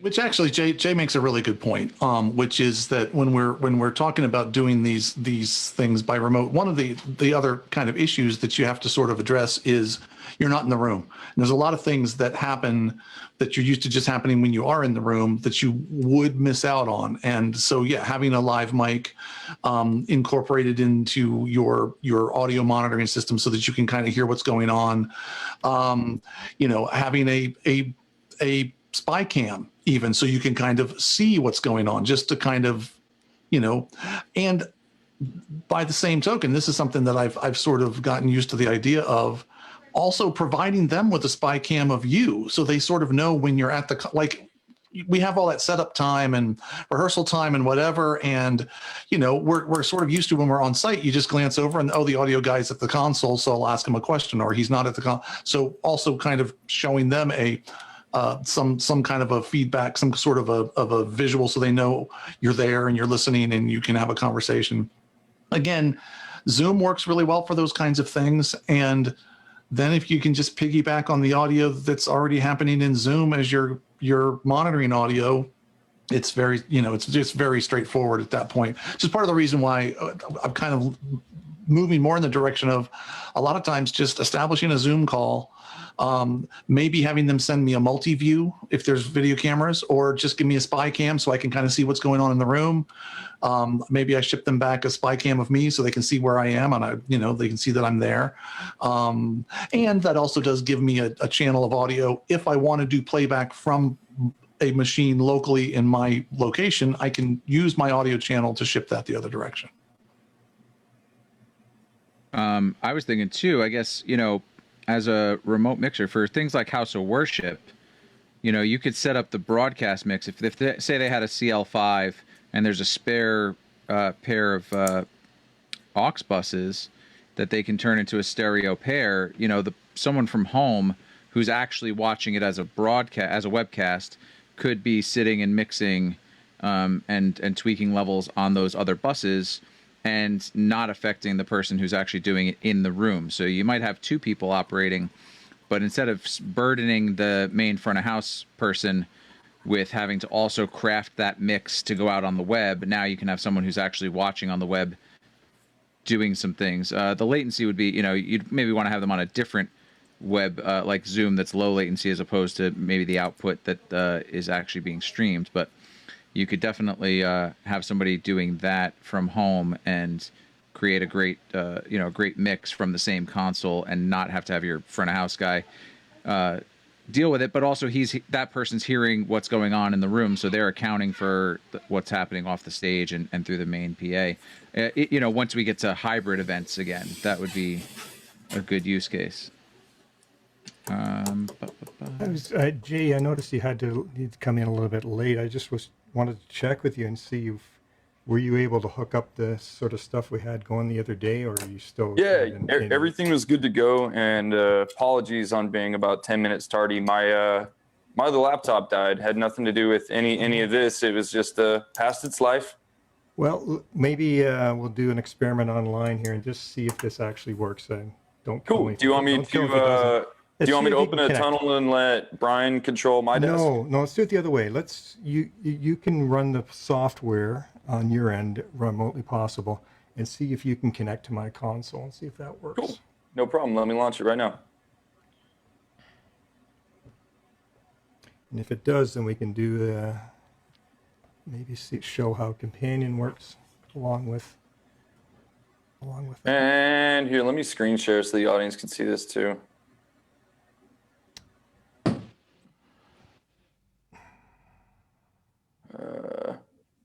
Don't see anything yet.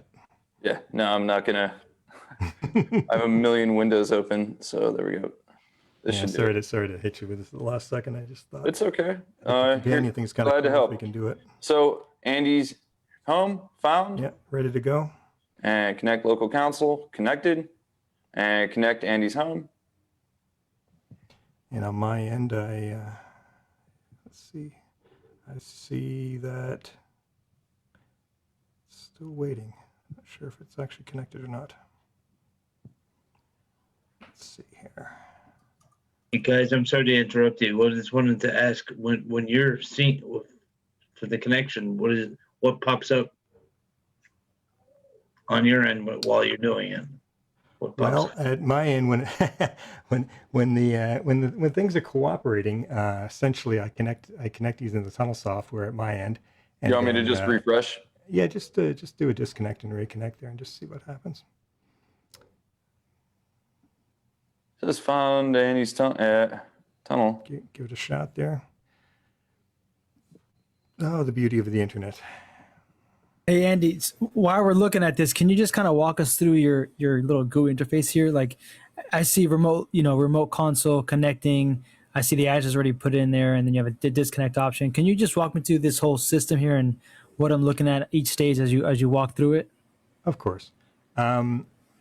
So you've got the 3 different connections. One is the remote mixing board, the one that's across the internet. The other one is, oh, we lost that shot. You want me to bring it back? Sorry, that was me. Yeah, leave that up. You can talk over it. Yeah, I'm not really connecting right now, Jay, There's a couple. So we'll do that. We'll do that at another point. Just go ahead and disconnect there, Jay. Cool. So essentially, you can choose how you're going to connect to the other console. Maybe we'll go to Brian's screen. You want to go to Brian's screen? We can do that. Give me 3 seconds to bring mine up. Did you guys still have your tunnels open to each other? Yeah, I think that's the problem. Is we're not coordinated here. You gotta have everybody. Everybody's got to close so that we can open again. But we can only run one at a time. You can click and access multiple things. That's the beauty of it too. And I don't think it was touched on too many times today. But somebody in the control room can open and close their tunnels. And I want to go to Seattle and open up that tunnel, run their console, close it. I want to check out New York, open up that tunnel, check it, run it.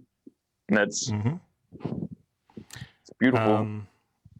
Hey guys, can you both like side by side seeing both screens at the same time? So like, I don't know if you can screen share 2 things at once. I'm sharing my tunnel right now that I have connected with Andy. So just so you guys can see. Perfect. Yeah, just kind of let's review this first, and then we'll see the connection part. Okay. I just want to get the guys who are joining us now a little bit, up to speed on what we're all talking about. Right. So going from top to bottom, remote console is the console at a distance, somewhere remotely away from you. In this case, it's Andy Lipnick's console that is far away. It's not in front of Ed, because we're looking at Ed's screen right now. Correct. Ed has a local editor, the CL or QL editor that he has in front of him, that is also connecting and talking to the remote console, because you can see the arrows going between the two are blue, showing that he's connected to that remote console with the editor. Then the next line down says local console. That's Ed's console with the IP address of his local console. And because the arrows are grayed out, his local editor is not talking to his local console. It's talking to Andy's remote console. The big arrows on the left and right determine who controls who. So if the left arrow is if he clicks that and it goes dark blue, it means that his local board is going to be able to control Andy's mixing board. But Andy cannot control Ed's because that arrow on the right-hand side is grayed out. If Ed was to click both of them and click the one on the right, and they both turn blue, now you see on the bottom it says bidirectional. That means now either one can control either one. You can control back and forth. The next window down is the filters. So that determines whether or not certain functions are not copied across as you do things. We were talking before about if you have 2 people running mixing boards at the same time, you may not want the select buttons to go across. You may not want the layer buttons to go across, Q buttons, things like that. Does that make sense, Omar? Yeah, 100%. Cool. Great. I'm going to stop my share now. So I just wanted to add real quick to let everybody know out there, we're an hour and a half into this. We got 30 minutes left. I just wanted to kind of go over some things that, and this comes from a video side that I'm seeing.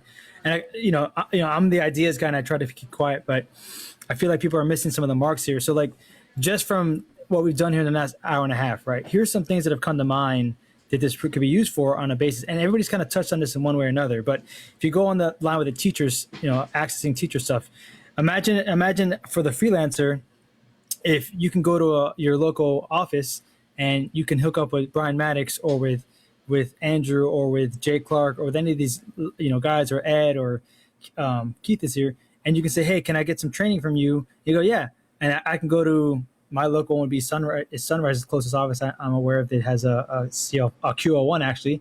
And and you say, yeah, here's my rate to instruct you. I go to that console, I get a live sit down with them on Zoom and an actual console in front of me, and they can help me live to figure these things out. That's a whole nother level that wasn't available until just right now, because this is this invention, right? This is like a whole nother level to learn things. Now it's not just going to an online class and doing some stuff and learning about auto engineering and theory and EQ. Now it's being able to see that stuff and apply it in real life to a console in front of you, and have the instructor at his console giving you feedback live and seeing what you're doing and able to control and help you out in a whole nother level. Like that just brings things to that next level that, as we go on in our lifetime, right? We always need to evolve and advance, and that's just getting to that other point. Another one, even just when it comes to online learning, if I can do an online class and say, hey, if you guys, let's say, Yamaha for instance says, hey, if you guys want to do some online learning, buy the console. Instead of having to send my instructor out there, I set up 4 of these, I hook up to the system, and now someone from Yamaha directly, or someone who's certified to train, trains all your guys at your shop on that console, and all of them get to see this information in front of them, this live feedback between what they're seeing and what they're going there, cutting down on not only just travel time for the company, but also increasing their ability to outreach and connect to people. Another one, and I just keep going, like if you're a Zoom operator, right? Imagine being a Zoom operator and being able to control multiple sessions just through the tunnel. Like Brian was saying earlier, I can just disconnect from one, go connect to another one, help out, click here, click there. I'm able to jump into multiple places. Now my ability to help my client out and to extend that has been, 10 times full, because I don't need to leave my house. I could just get my console, set it up, connect to your system, watch what's going on, help some things out there. And again, remote installations. There's a lot of these things that, even Jay was saying, when you're doing stuff, if you do a remote installation, you don't always have to go down there all the time, especially like Ed was saying with the churches. What if you could just call in and say, yeah, just put me on the phone real quick, let me hear what's going on, or let me see the feed real quick, and I hear what's going on, let me see the console. You remote into there, remote possibly into that console, and you can fix it on the fly for them. Now it's not, hey, sorry, you're fucked today, figure it out, I'll come back next weekend and I'll get it done. Now it's like, hey, let me get in there and I can see what's going on live and help you fix out whatever's going on. Now it's that ability to now instantly be able to fix things, right? The next generation coming up with just that instant ability to do things. Now we're providing that instant ability to get things done.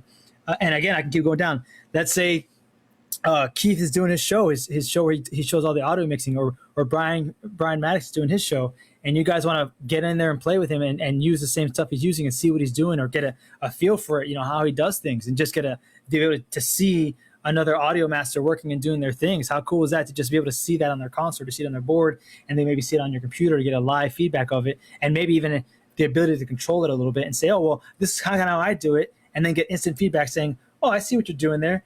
I don't do it that way because X, Y, Z, or, oh, you know what, that's actually better. Like being able to get that instant feedback and saying, well, I do it this way. Maybe you describe it and it doesn't get relayed correctly, right? That's another option there. The ability with the Raspberry Pi was for me the mind-blowing moment, right? To be able to say, hey, I can send out my apprentice to your show site, take this Pi with you, plug that into your console. Now my apprentice setting up maybe at a different rate, or maybe you pay me my rate and I pay him a piece of that for my client side. Now I get to send this guy out. I can go to another location, help him get his setup going.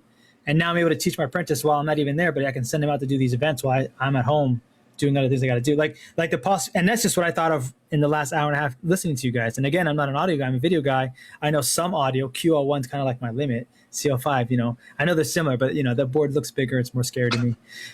So QL1's my little limit there. But now you can work on a CL5 from the comfort of being on a QL1, because there you go. See, you can control them. I didn't even think of that one. Yeah. See, these are just things that I thought about while you guys were talking, that I thought, this is amazing. This could totally change the way we do things in the audio world. Like NDI and Social Control and Companion has been doing for video for so long, and for all these other programs.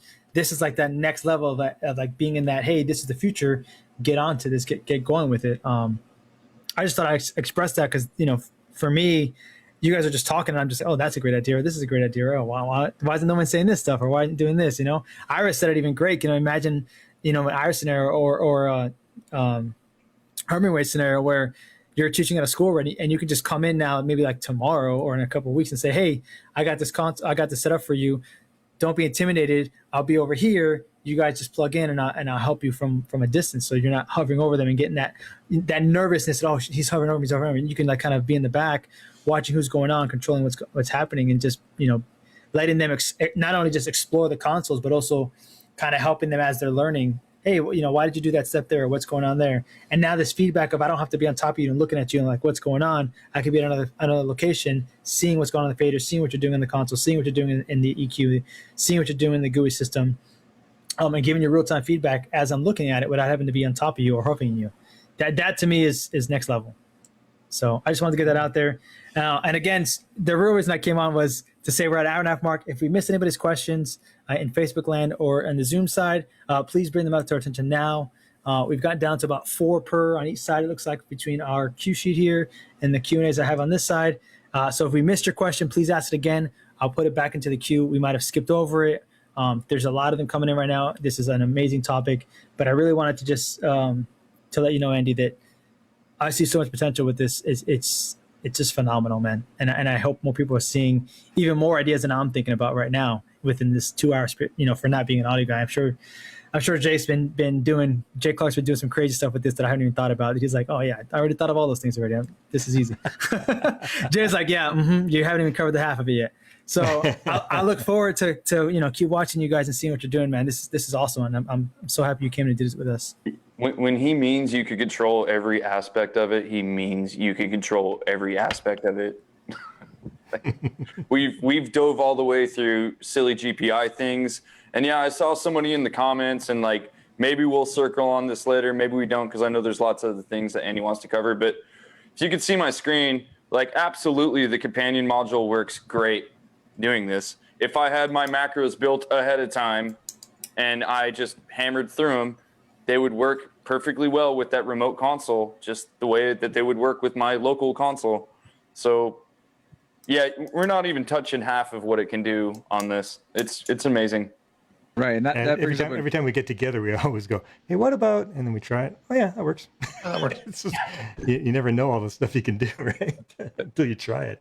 Yeah, Jay brings up a great point. We did, in testing a couple weeks ago, we did try, Andy also wrote the companion module for Yamaha consoles, and we tried playing with macros through this program, and it worked out fine. I think the only trick was having the connection with the editors, so you don't have 2 editors connected, because companion kind of acts that way, which somebody asked earlier, and you can have iPad and editor just fine, but you can't have more than 1 editor running for the Yamaha stuff at the same time. Exactly. All you got to do is write your macros before launching your editor, and you'll be fine. Totally fine. Just be offline when you're building your macros. Do it with your local console, and once you connect, it just works. Yep, just like exactly. So getting to some of the couple, I just saw that I did miss one of the earlier Facebook questions from Douglas. In the future, this might actually be more of a statement, but in the future, a desk at a major show could sell the connection so that people at home could mix with them in non-destructive manner. Enjoy mixing band X as you like in your own home. That's kind of a crazy concept. Pick your own adventure, and if you've got the money to have a QL or CL sitting at home, you need a mixing board for each person, though. Yeah, there are people who do this. There are people who have CL5s in their house. They're not smart people, but there are people that do that. How many people on this panel right here right now have either CL5 or QL5 in their house? I mean, come on. It's kind of the topic, isn't it? Yeah. Well, we kind of handpicked a bunch of people, but yes, it helps to be a beta. If you're a beta tester, it helps to have a Yamaha mixing board to beta test. Yes. How many people go to a concert and say, "Hey, I could have mixed that better than they can"? Every single sound guy. Well, maybe that's the thing. Maybe just there has to be out in the lobby. There's got to be a whole bunch of CLs and QLs, and when you're online for the bathroom or for getting a drink at the concessions, you get to dial up your own mix. And I see sponsorship opportunities from Yamaha. Yeah. Hey, and then if they can record it, then you can mail it into the sound guy. Say, hey, you should have done this. We'll all love that. Brian, you're gonna love getting all those emails of what you should have done. Yeah, because instead of having the people line up and talk to me on their way out, they can just send me emails about it. That'd be perfect. Well, I was glad earlier that you didn't solo the snare when we were listening to those tracks, just so we didn't have 100 people telling us how bad it sounded, because that's every sound guy has to tell you how bad your snare drum sounds. So, So basically, what I'm hearing is it's an Basically, what I'm hearing is an opportunity to email all your decisions to a spam folder that never gets read ever again. Right? Okay, I'll set that up for y'all now. We're good to go. Perfect. So going through the questions, Raymond Sweet asks, I guess for Brian, what kind of cam would you use for your spy cam? I would ask a video guy because I don't freaking know. No, I mean, in short, it would matter. Again, it would depend on what the situation is. It's like if it's just a super simple little room, I might just send a webcam, just little Logitech webcam, or at that point, if you want to get crazy with PTZs, I could send a PTZ, and then I could control the PTZ remotely so that I could see whatever I wanted to see. So again, it's right. Whatever. His follow-up question was meaning what type would you send as a kit to your customer? So that's, I think if it's going to go to a kit for a customer, it's got to be some type of quality, but compact and durable. So you're not gonna. GoPros are really good for spy cams, especially when you're in the room. You can just wirelessly send yourself a signal. That's a good option. Marshall monitors have these little lipstick cameras. They're super tiny. They go in SDI. But Brian's, I mean, if you're gonna send it in kit, that you just need to look at a general view and send it through, let's say Zoom. Just send a webcam. I mean, it's not anything crazy. Yep. Right. If you want to get crazy, something like a spy cam is for you, not for the audience. So the quality is whatever you want it to be. You want to send a Black Magic camera with a lens on it because you want to see great quality for your spy cam, that's on you. You want to send a GoPro because you want to see decent quality, again, on you. You want to just send a webcam to plug into a computer that you send with them saying, hey, just plug this in, plug it here, just send it to this Zoom account or to vMix streaming or privately. This is just for you to get a personal look at what you're doing and get done with the day. And for anybody sending a Black Magic Pocket Pro, just let me know and I'll give you the right address to send it to. Right. I mean, something like a C22 or like a Brio at least lets you, especially in Zoom, you can control those things. So if you do need to get close so you can see when someone steps up to a lectern, those are things that are probably useful. Something that you can remote control, and those cameras do it through Zoom. Mickey from Office Hours, actually, thanks for joining us, asked, we're saying from earlier, regarding hearing the room, would monitoring in binaural with a proper binaural microphone in the venue be something worth exploring? Yes. Yeah. And to tag on what Jay was saying, an experienced audio operator can mix a live room without being in the room. Because Jay said several different things that were key. It was, then make a microphone choice that you can actually hear the room with some degree of accuracy.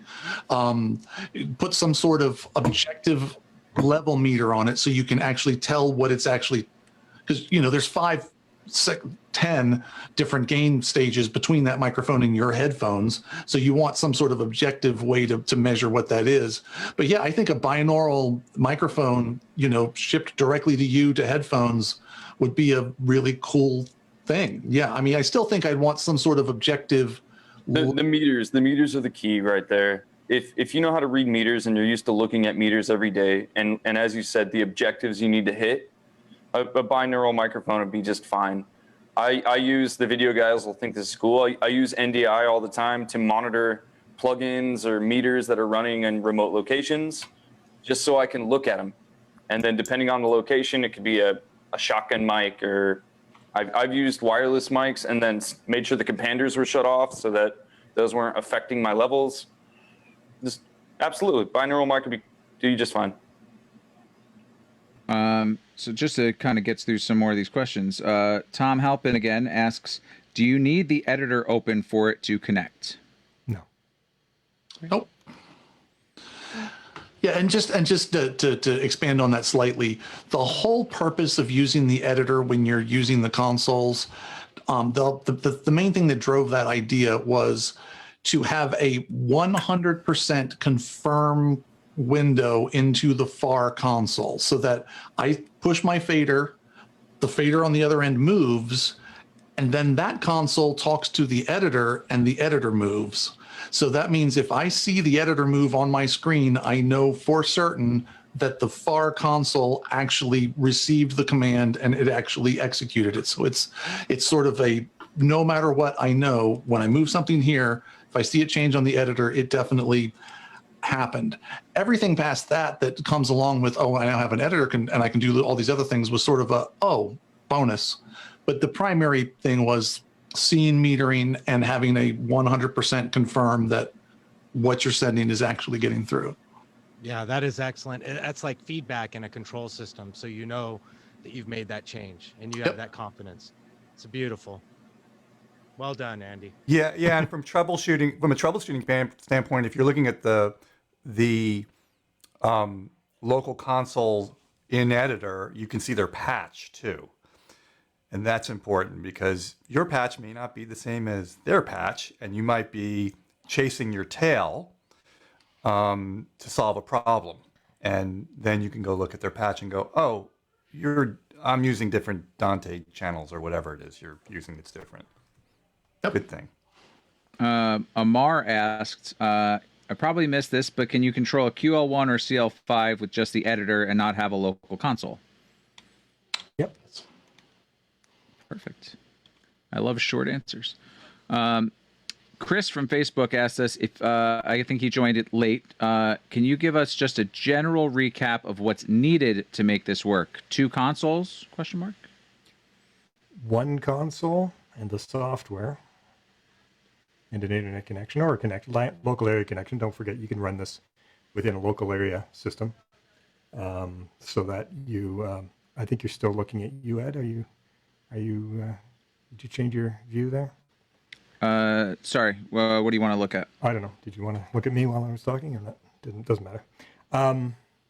So essentially, you would need the software and at least a computer and a computer at the other end or a Raspberry Pi at the other end where the console is. So you need a console to control. You need a connection. You need a computer at each end of some sort. And that's it. Great. Jason Glass, a few moments ago when we were talking about working a PA system, he says, when you're working with a PA system tech worthy of trust, mixing remotely is equivalent to rolling a CD track. So that's a great point. You know, if you're working in a room that has a finely tuned PA to the room, especially in an install situation, then hearing the room becomes less of a worry. Would you agree with that, Brian? Absolutely. In fact, ironically enough, I would be more comfortable remote mixing a concert for 5,000 people from front of house mix for 5,000 people than I would doing a breakout room for 50, because the people are going to stay on stage. Gain before feedback is not really a big deal. My system tech can give me some sort of metering that tells me exactly how loud it's coming out of the PA. And if my system tech tuned the PA well, it's just a giant set of, studio monitors hitting the audience. I can absolutely mix that from where it gets trickier is you've got a smaller room. Maybe it's a corporate event. Maybe somebody's on a lav. They want to get crazy and jump out in the audience, walk in front of the speakers, do all kinds of uncontrolled stuff. It gets a little bit trickier to do then. But if Jason's my system tech, then yes, I can totally make the show from anywhere. No, and again, you nailed it. If your systems tech shaded everything right, then we would all hope from front row to back row, we're as close to even as we can get with a few discrepancies here and there. So wherever your meters are from, that should be a good indication of what everybody's getting if you've got a good systems tech. The one thing I'd say about all that where you do need a set of ears and possibly microphones you can trust is if the band's on stage, they've got amps, those amps are turned up. It's a small enough room where you're going to get a lot of stuff off the stage. You're going to get a lot of your volume off the stage. So, for example, lead guitarists may not be turned up as loud in the PA as you need to hear them in your remote place. And that gets tricky. I'm not saying that can't be done. It's probably been done. And Jay, you were already talking about some scenarios where you've done some stuff like this. So it's just tricky. So there's nothing that replaces someone's ears on site that you go, hey, can you just tell me, is the guitar too loud in the room or too soft in the room right now? And they just have to tell you, and then it's quick, plus you've got microphones to listen to. And that's kind of why Brian was saying, yeah, it works and that's awesome. And we all love it, but it's an imperfect solution, right? For that end of it. For broadcast and the 100 other applications we've talked about, it is the solution. So I would still use it in this. You just have to be a little more trained to be doing something like that. Yeah. That's all. And it's no different, if you're doing a live show and there's a broadcast feed, the broadcast engineer is not in the room. They are in a TV truck or in a room with monitors. It's separate from the performance facility. Correct. So it's really you want those discrete transmissions. You want everything to be as isolated as possible. Yeah. So it's really no different a paradigm than what we're already dealing with, a situation than what we're dealing with. Great. So it kind of looks like we finished the internet. We don't have any. We've gotten to all of the questions so far. We broke the internet. Yeah, which is great. So maybe before I open back up to the panel, Andy Lipnick and I, we didn't want to be completely left out from tonight's playing around. So Andy, are you in a good spot? You want to? Yeah, let me shift over here and change my camera there so you can see something here. Great. If you give me 1 sec, I'm gonna. I don't know if you guys are connected or not, are you? We connected earlier and we left it connected just because. So what I'm gonna do is, where did I go? I don't think you're connected, but you can try. You don't think we're connected? No, but maybe. How would you know? That's a secret. I see you guys on your phone. While we're beta testing, I can monitor what's going on. I'm looking at the feed now. If I see the faders. Let's see. So yep, we see. Let me pull up my RP and just make sure. And Ed, my tunnel's open right now, so you should be able to get to it. It's just saying waiting. Oh, it does say disconnected. So let me connect. See what happens. Oh no, my tunnel has disconnected. Okay, I'm gonna disconnect and then reconnect. Great. Try that. Oh man, good thing Andy said something. There we go. No. Well, as soon as I moved, lesson troubleshooting. as soon as I moved one of my 17 windows that are on top of it, I probably would have seen it. Oh, nope, I'm disconnected as well. Still. Yeah, did I mention it's in beta? We really never had this problem before, except when we want to show the entire world. Hey Andy, do we need to restart tunnel or RP? No. Give it a shot if you want. Hey Brian, you want me to launch your tunnel? If you're closed? Sure, why not?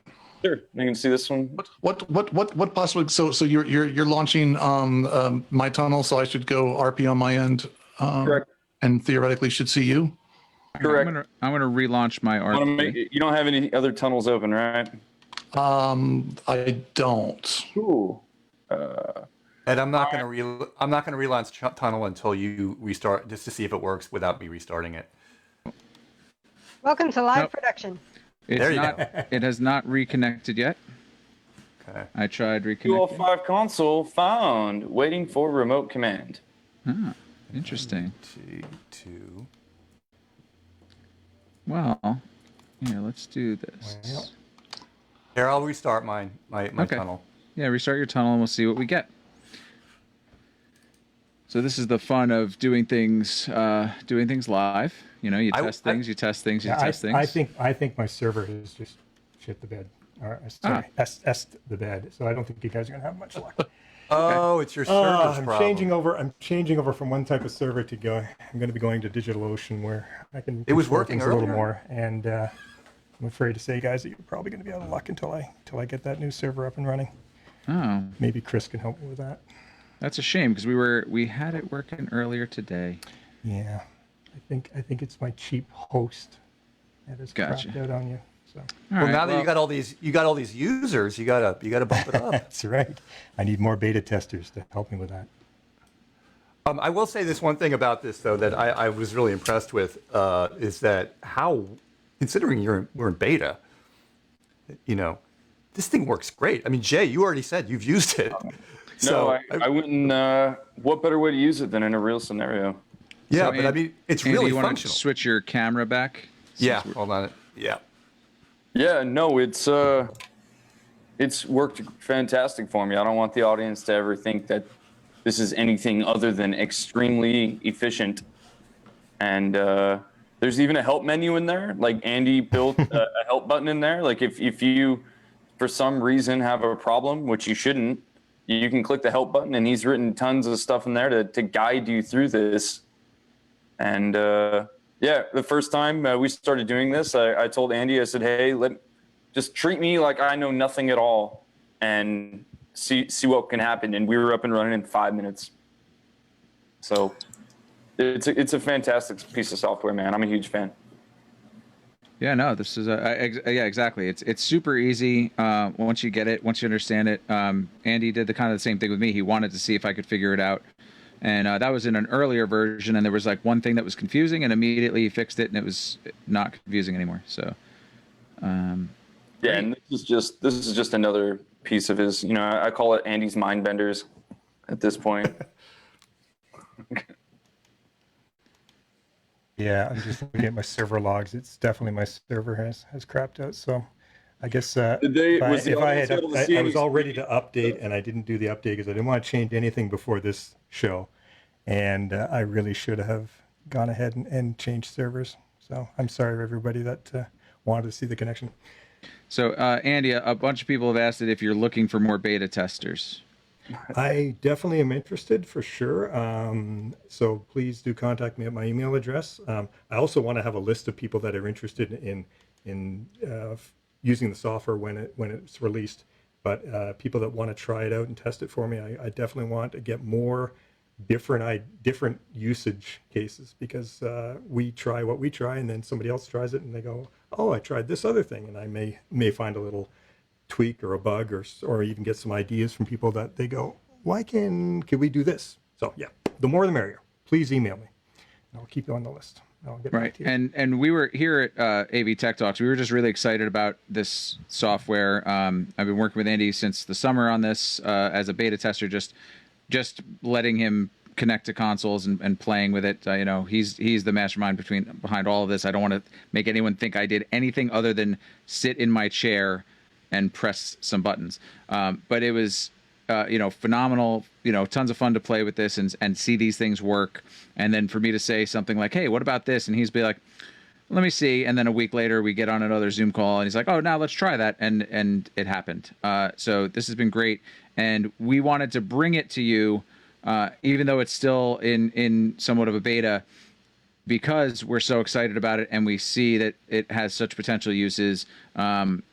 And judging by all the feedback we're getting, it seems like a lot of people are very interested in this. So, one of the things we always try to do is bring you guys very relevant hardware, software, whatever things that you guys could be using now to, improve your productions, improve your skills. And this is one of those things that, as soon as Andy was like, oh yeah, maybe one day we would talk about this on the show. I was like, yeah, when are we going to talk about this? So and I go, I'm not ready. Let's do it. Yeah, we did that one semi demo when Jeff was on, just because we knew Jeff was very interested in it. Jeff Keithley, that is, who had done our NDI talk and recently our cloud production talk, who keeps saying, that he wants this immediately and take his money.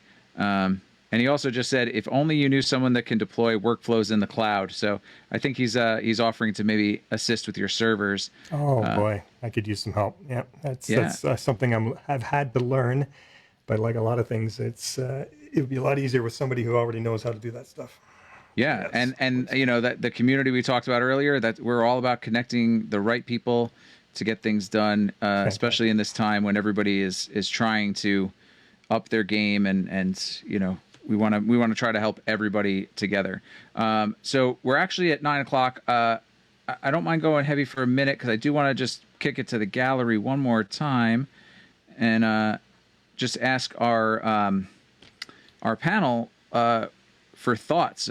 Keith hasn't had too much to say tonight. I'd love to get your impression on this. You're muted there still, Keith. Yeah, this is definitely something that interests me. Love to see it across different platforms uh, uh, because not everybody's using Yamaha, obviously. Uh, and you know, where there's a will, there's a way.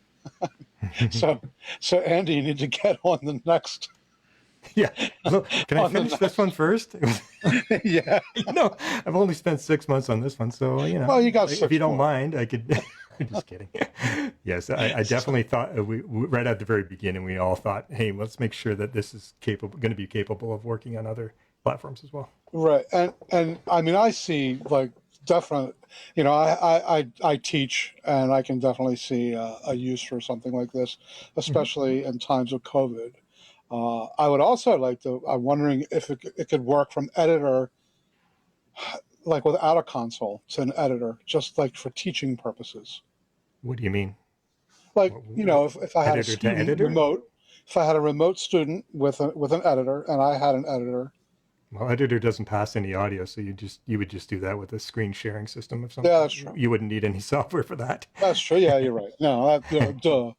It's okay. So anyway, definitely something. This is amazing to me. The lack of latency is just amazing. Mm. So that's those are my thoughts. Well, thank you Sorry.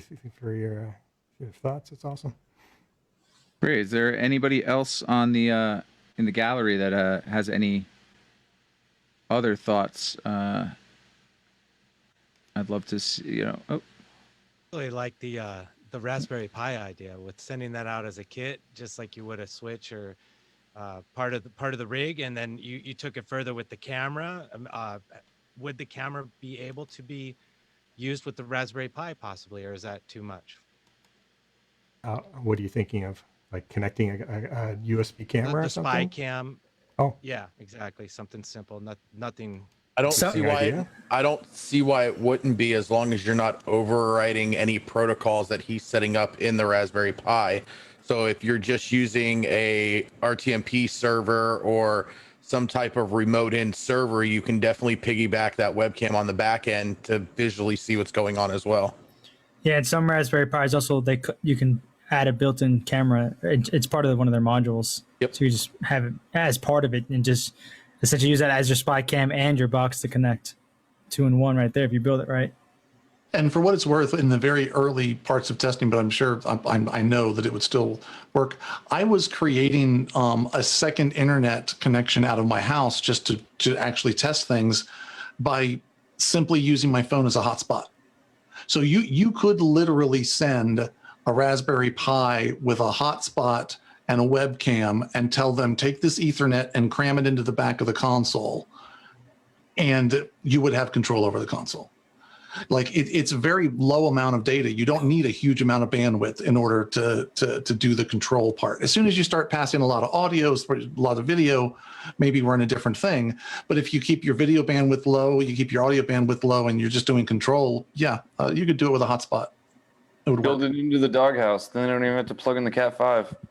Right. Just plug the console in, turn it on, and I can control it. Absolutely. Plug, awesome. plug the microphones into these holes and tell me which microphones went in which holes, and then just don't touch it. I love it. No, I think, first of all, phenomenal product, phenomenal work. Thank you, guys. But yeah, I mean, I've been spending a lot of time with brain cells here going, how much can you get this to an idiot-proof black box that you can ship out?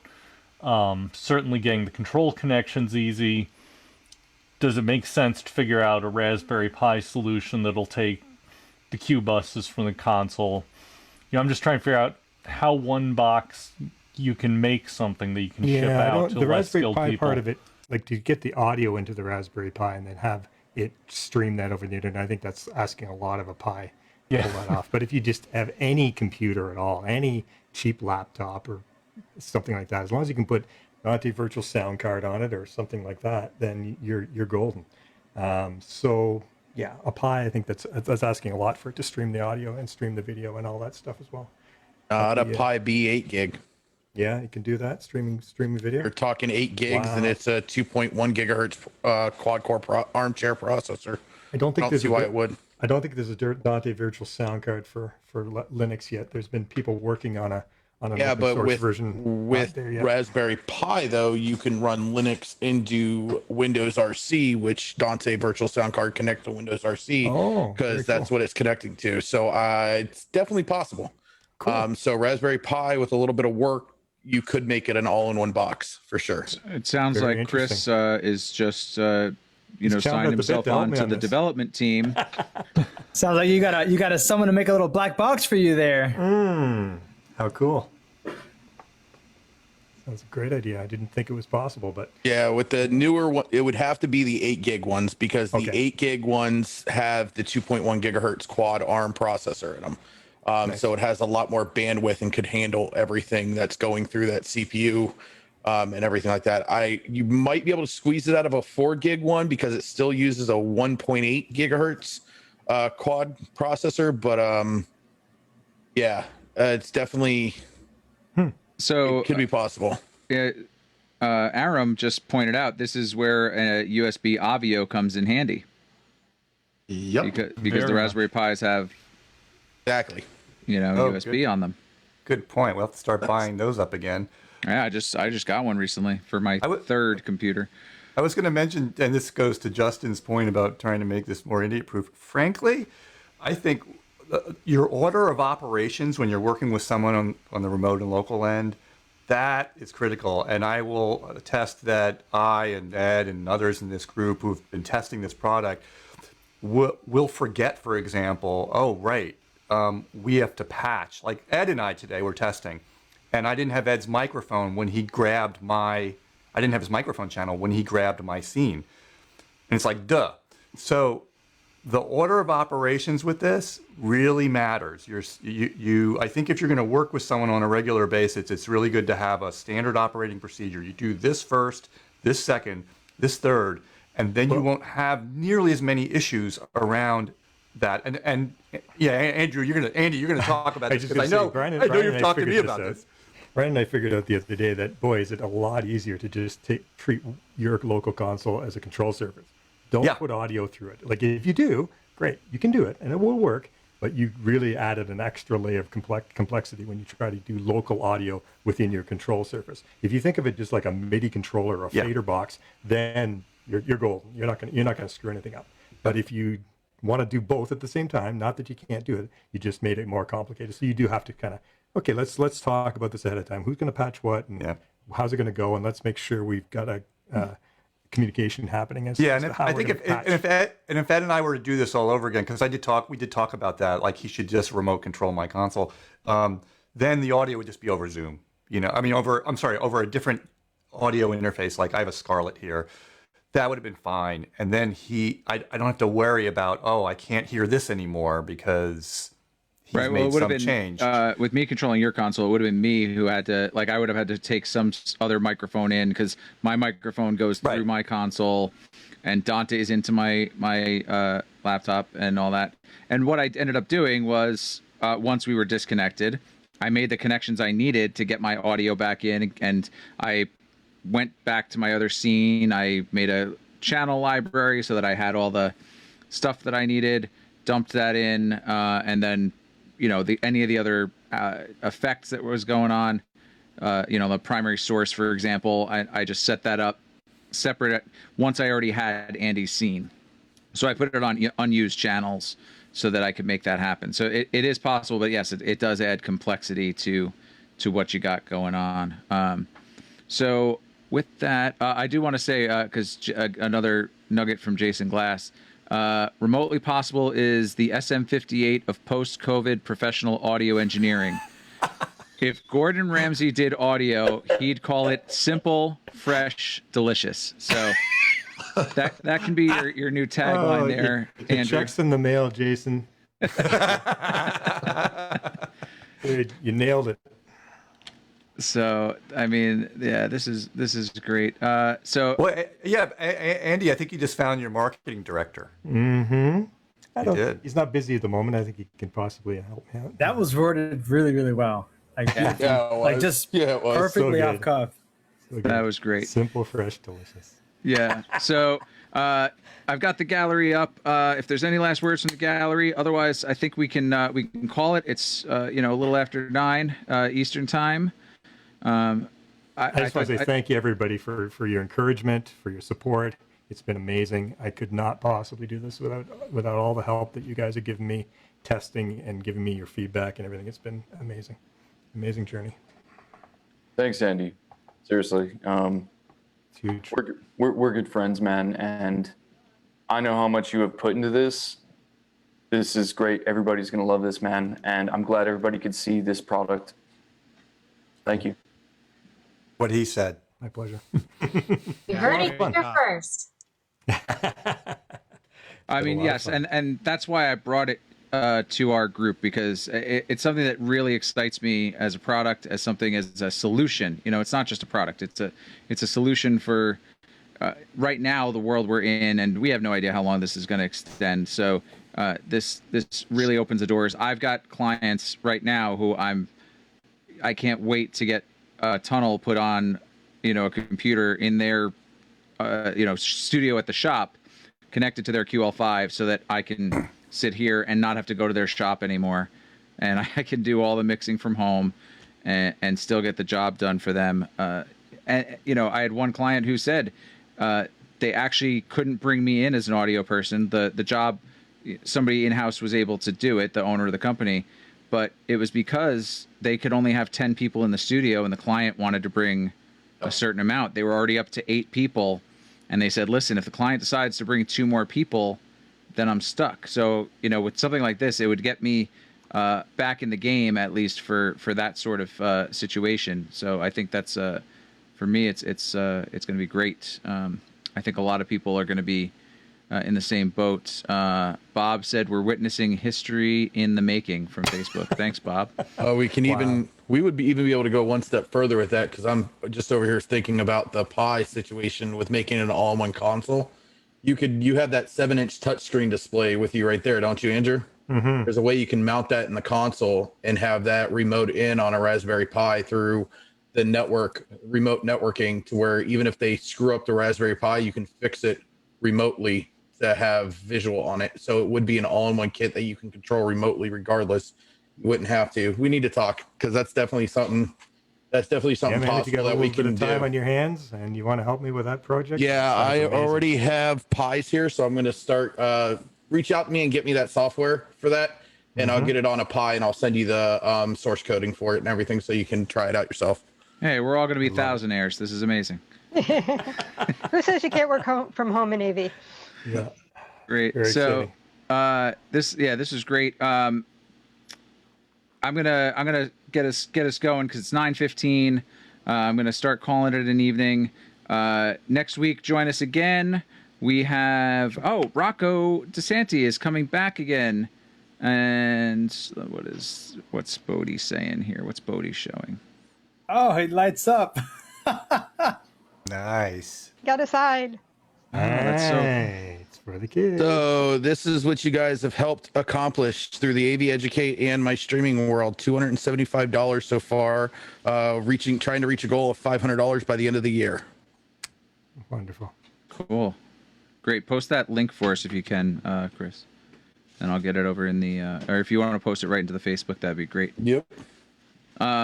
So as I was saying, next week, Rocco DeSanti is coming back to give us like a crazy OBS tutorial. He's also going to look at OBS Ninja. So if you saw the OBS face-off between Bodie and Rocco, I think everybody was floored. I know I was slack-jawed for a bunch of it, just seeing everything that could happen with OBS, a free program. Who would have known?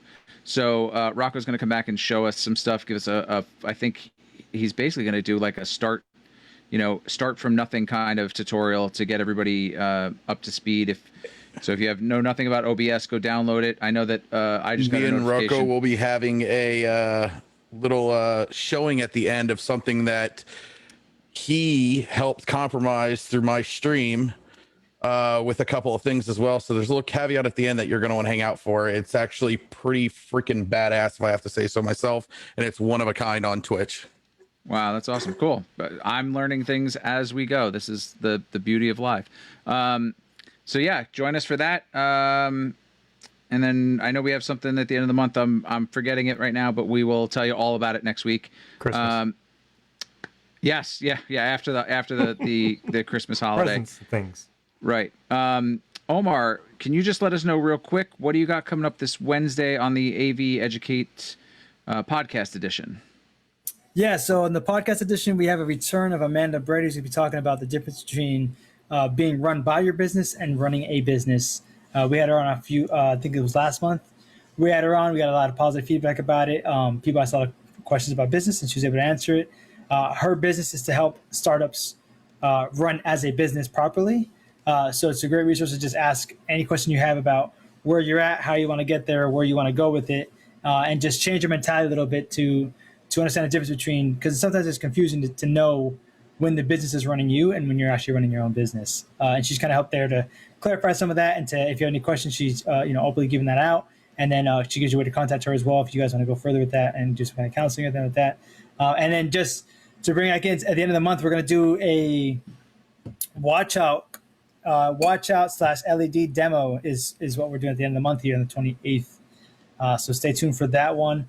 We'll be posting those events in the following days so that you guys can reserve them for yourselves. But like Ed and Chris has said, Monday at 7 o'clock, we're here with AV Tech Talks. Wednesdays at 8 o'clock, we're Eastern Standard Time. We're always doing the podcast edition, and we're always trying to cover hard skills and soft skills for you guys. When everything gets back up and rolling, we can get going. And obviously, we have an amazing panelist here on Zoom with us, some top-end audio engineers, IT, video. Just these guys are out in the killing the industry and they're keeping busy. So you're definitely learning from some of the best, and as well as producers and TDs and instructors. You guys are learning from some of the best you can out there, and not just on my show, but also on Brian Maddox show as well, on the Auto Opinion show, on other shows, Office Hours with Alex. I forget the guy's name. Office Hours is Alex Lindsay. Yeah. Another great show you guys should tune into as well. Anyways, I'm talking too much. Go ahead, Ed. Wrap us up. No, that's great. I'm just going to post in the Facebook chat too. If you want to join us, we love having our Facebook audience. If you want to join us on the webinar side, the link is there. You just register. You can join us on the webinar. There's a little less latency, so you get to hear it a few seconds earlier than the rest of the Facebook world. So there's something to be said about that.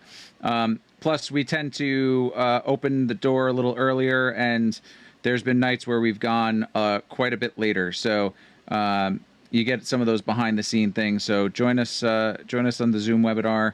Registration is in the chat right there. So with that, I think we covered all we need to cover for tonight. I want to thank Andrew Broughton, Brian Maddox, Andy Lipnick, for all their help, Jay Clark, the beta team, and then the rest of our panel, Chris, Omar, of course, Justin Herminghaus, Adam Berlin, Iris, Disa, and Don for joining us. If you want to be part of the panel, register. Let us know you want to be part of the panel. We'll promote you if you got something to say, got something to add. We're happy to have you. So with that, we can all say goodbye to Facebook. Thank you so much, Facebook. Have a good night. See you next week.